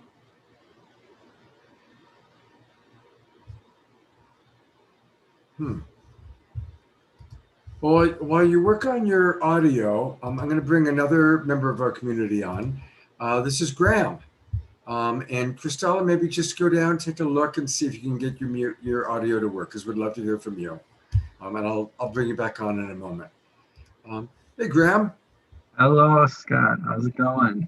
Good to see you. Where are you coming from? I'm coming from small town, Minnesota. Small town, Minnesota. Love it. Yeah. And what do you want to share today, brother? Well, I just wanted to share just my appreciation for you guys setting up these Saturday Night Alives every week. I've tuned into a few of them now, and it's just been really nice to discover so many new leaders in kind of our spiritual culture that I was never aware of, and also the musicians too, because it's kind of hard to find that spiritual music, I find, and so it's been really nice to just discover all this stuff, and seeing how like empowered all of the speakers are too, and how just they're really walking their talk, I suppose. Really inspired. I think it was Alexander Love said today that like the power you see in others, you have that same power. And I'm like, absolutely, seeing all these people so just like their raw power, I'm like, man, I feel like it's rubbing off on me. I feel like doing the same thing. Yeah. So yeah, I just wanted to express my thanks, Scott. Oh, thank you. And you and everybody watching, everybody listening to us right now, we're all part of this Global Peace Tribe. And some of the speakers and musicians we have on, they're a little bit maybe more famous, or we happen to know about them. But everyone watching, everyone listening has an equally important role to play in the transformation of our world. Like I like to say, we are the ones we've been waiting for. And that includes you, Graham, and includes everybody watching. Right now. We're the ones we've been waiting for. You know, this is the time we've been preparing for. It's an incredible time on the planet. We all have a role to play, and let's play it with open hearts, open minds, and as so many of our speakers remind us, with love, doing everything with love. So thank you, Graham. Really enjoyed meeting you, and Hey, thank forward you to so seeing you much, next week, Scott. hopefully. Thank you. Let's see if Cristala was able to get her audio to work. Oh no, we're still not hearing you. You know, it's funny, it doesn't show you as muted, but for some reason your computer isn't picking you up. Well, we can't hear you, dear. We can't hear you. Yeah. Let's try again next week, okay? Well, thank you everybody for watching. It's amazing. We still have 161 people in our Zoom room, and I know I see quite a few people still on Unify and Love Coach Academy. I think it's just because we get so caught into the beautiful energy of the music and the speakers and just coming together as tribe. You know, I want to share one other opportunity for where we can all come together. Every Sunday, I do a show. I call it the Sacred Sunday Show. And tomorrow, my guest is going to be a dear friend of mine, Teresa Vargo. She's the creator of The Art of Intimacy. And our topic is going to be how to be a peaceful warrior. So come and join us tomorrow, 10 o'clock. You can watch us live on Facebook, or if you go to my page on Facebook, I'll post the Zoom room that you can come in. So that's tomorrow morning at 10 o'clock Pacific time. If you want to get a little more vibe with our Global Peace Tribe, that's another sister show. We've got a few sister shows connected. Our Straight Talk show on Friday nights and our Sacred Sunday show on Sunday mornings. Those are sister shows of this program. All right, it's time for me to get some dinner. Thank you everybody so much for watching. God's blessings.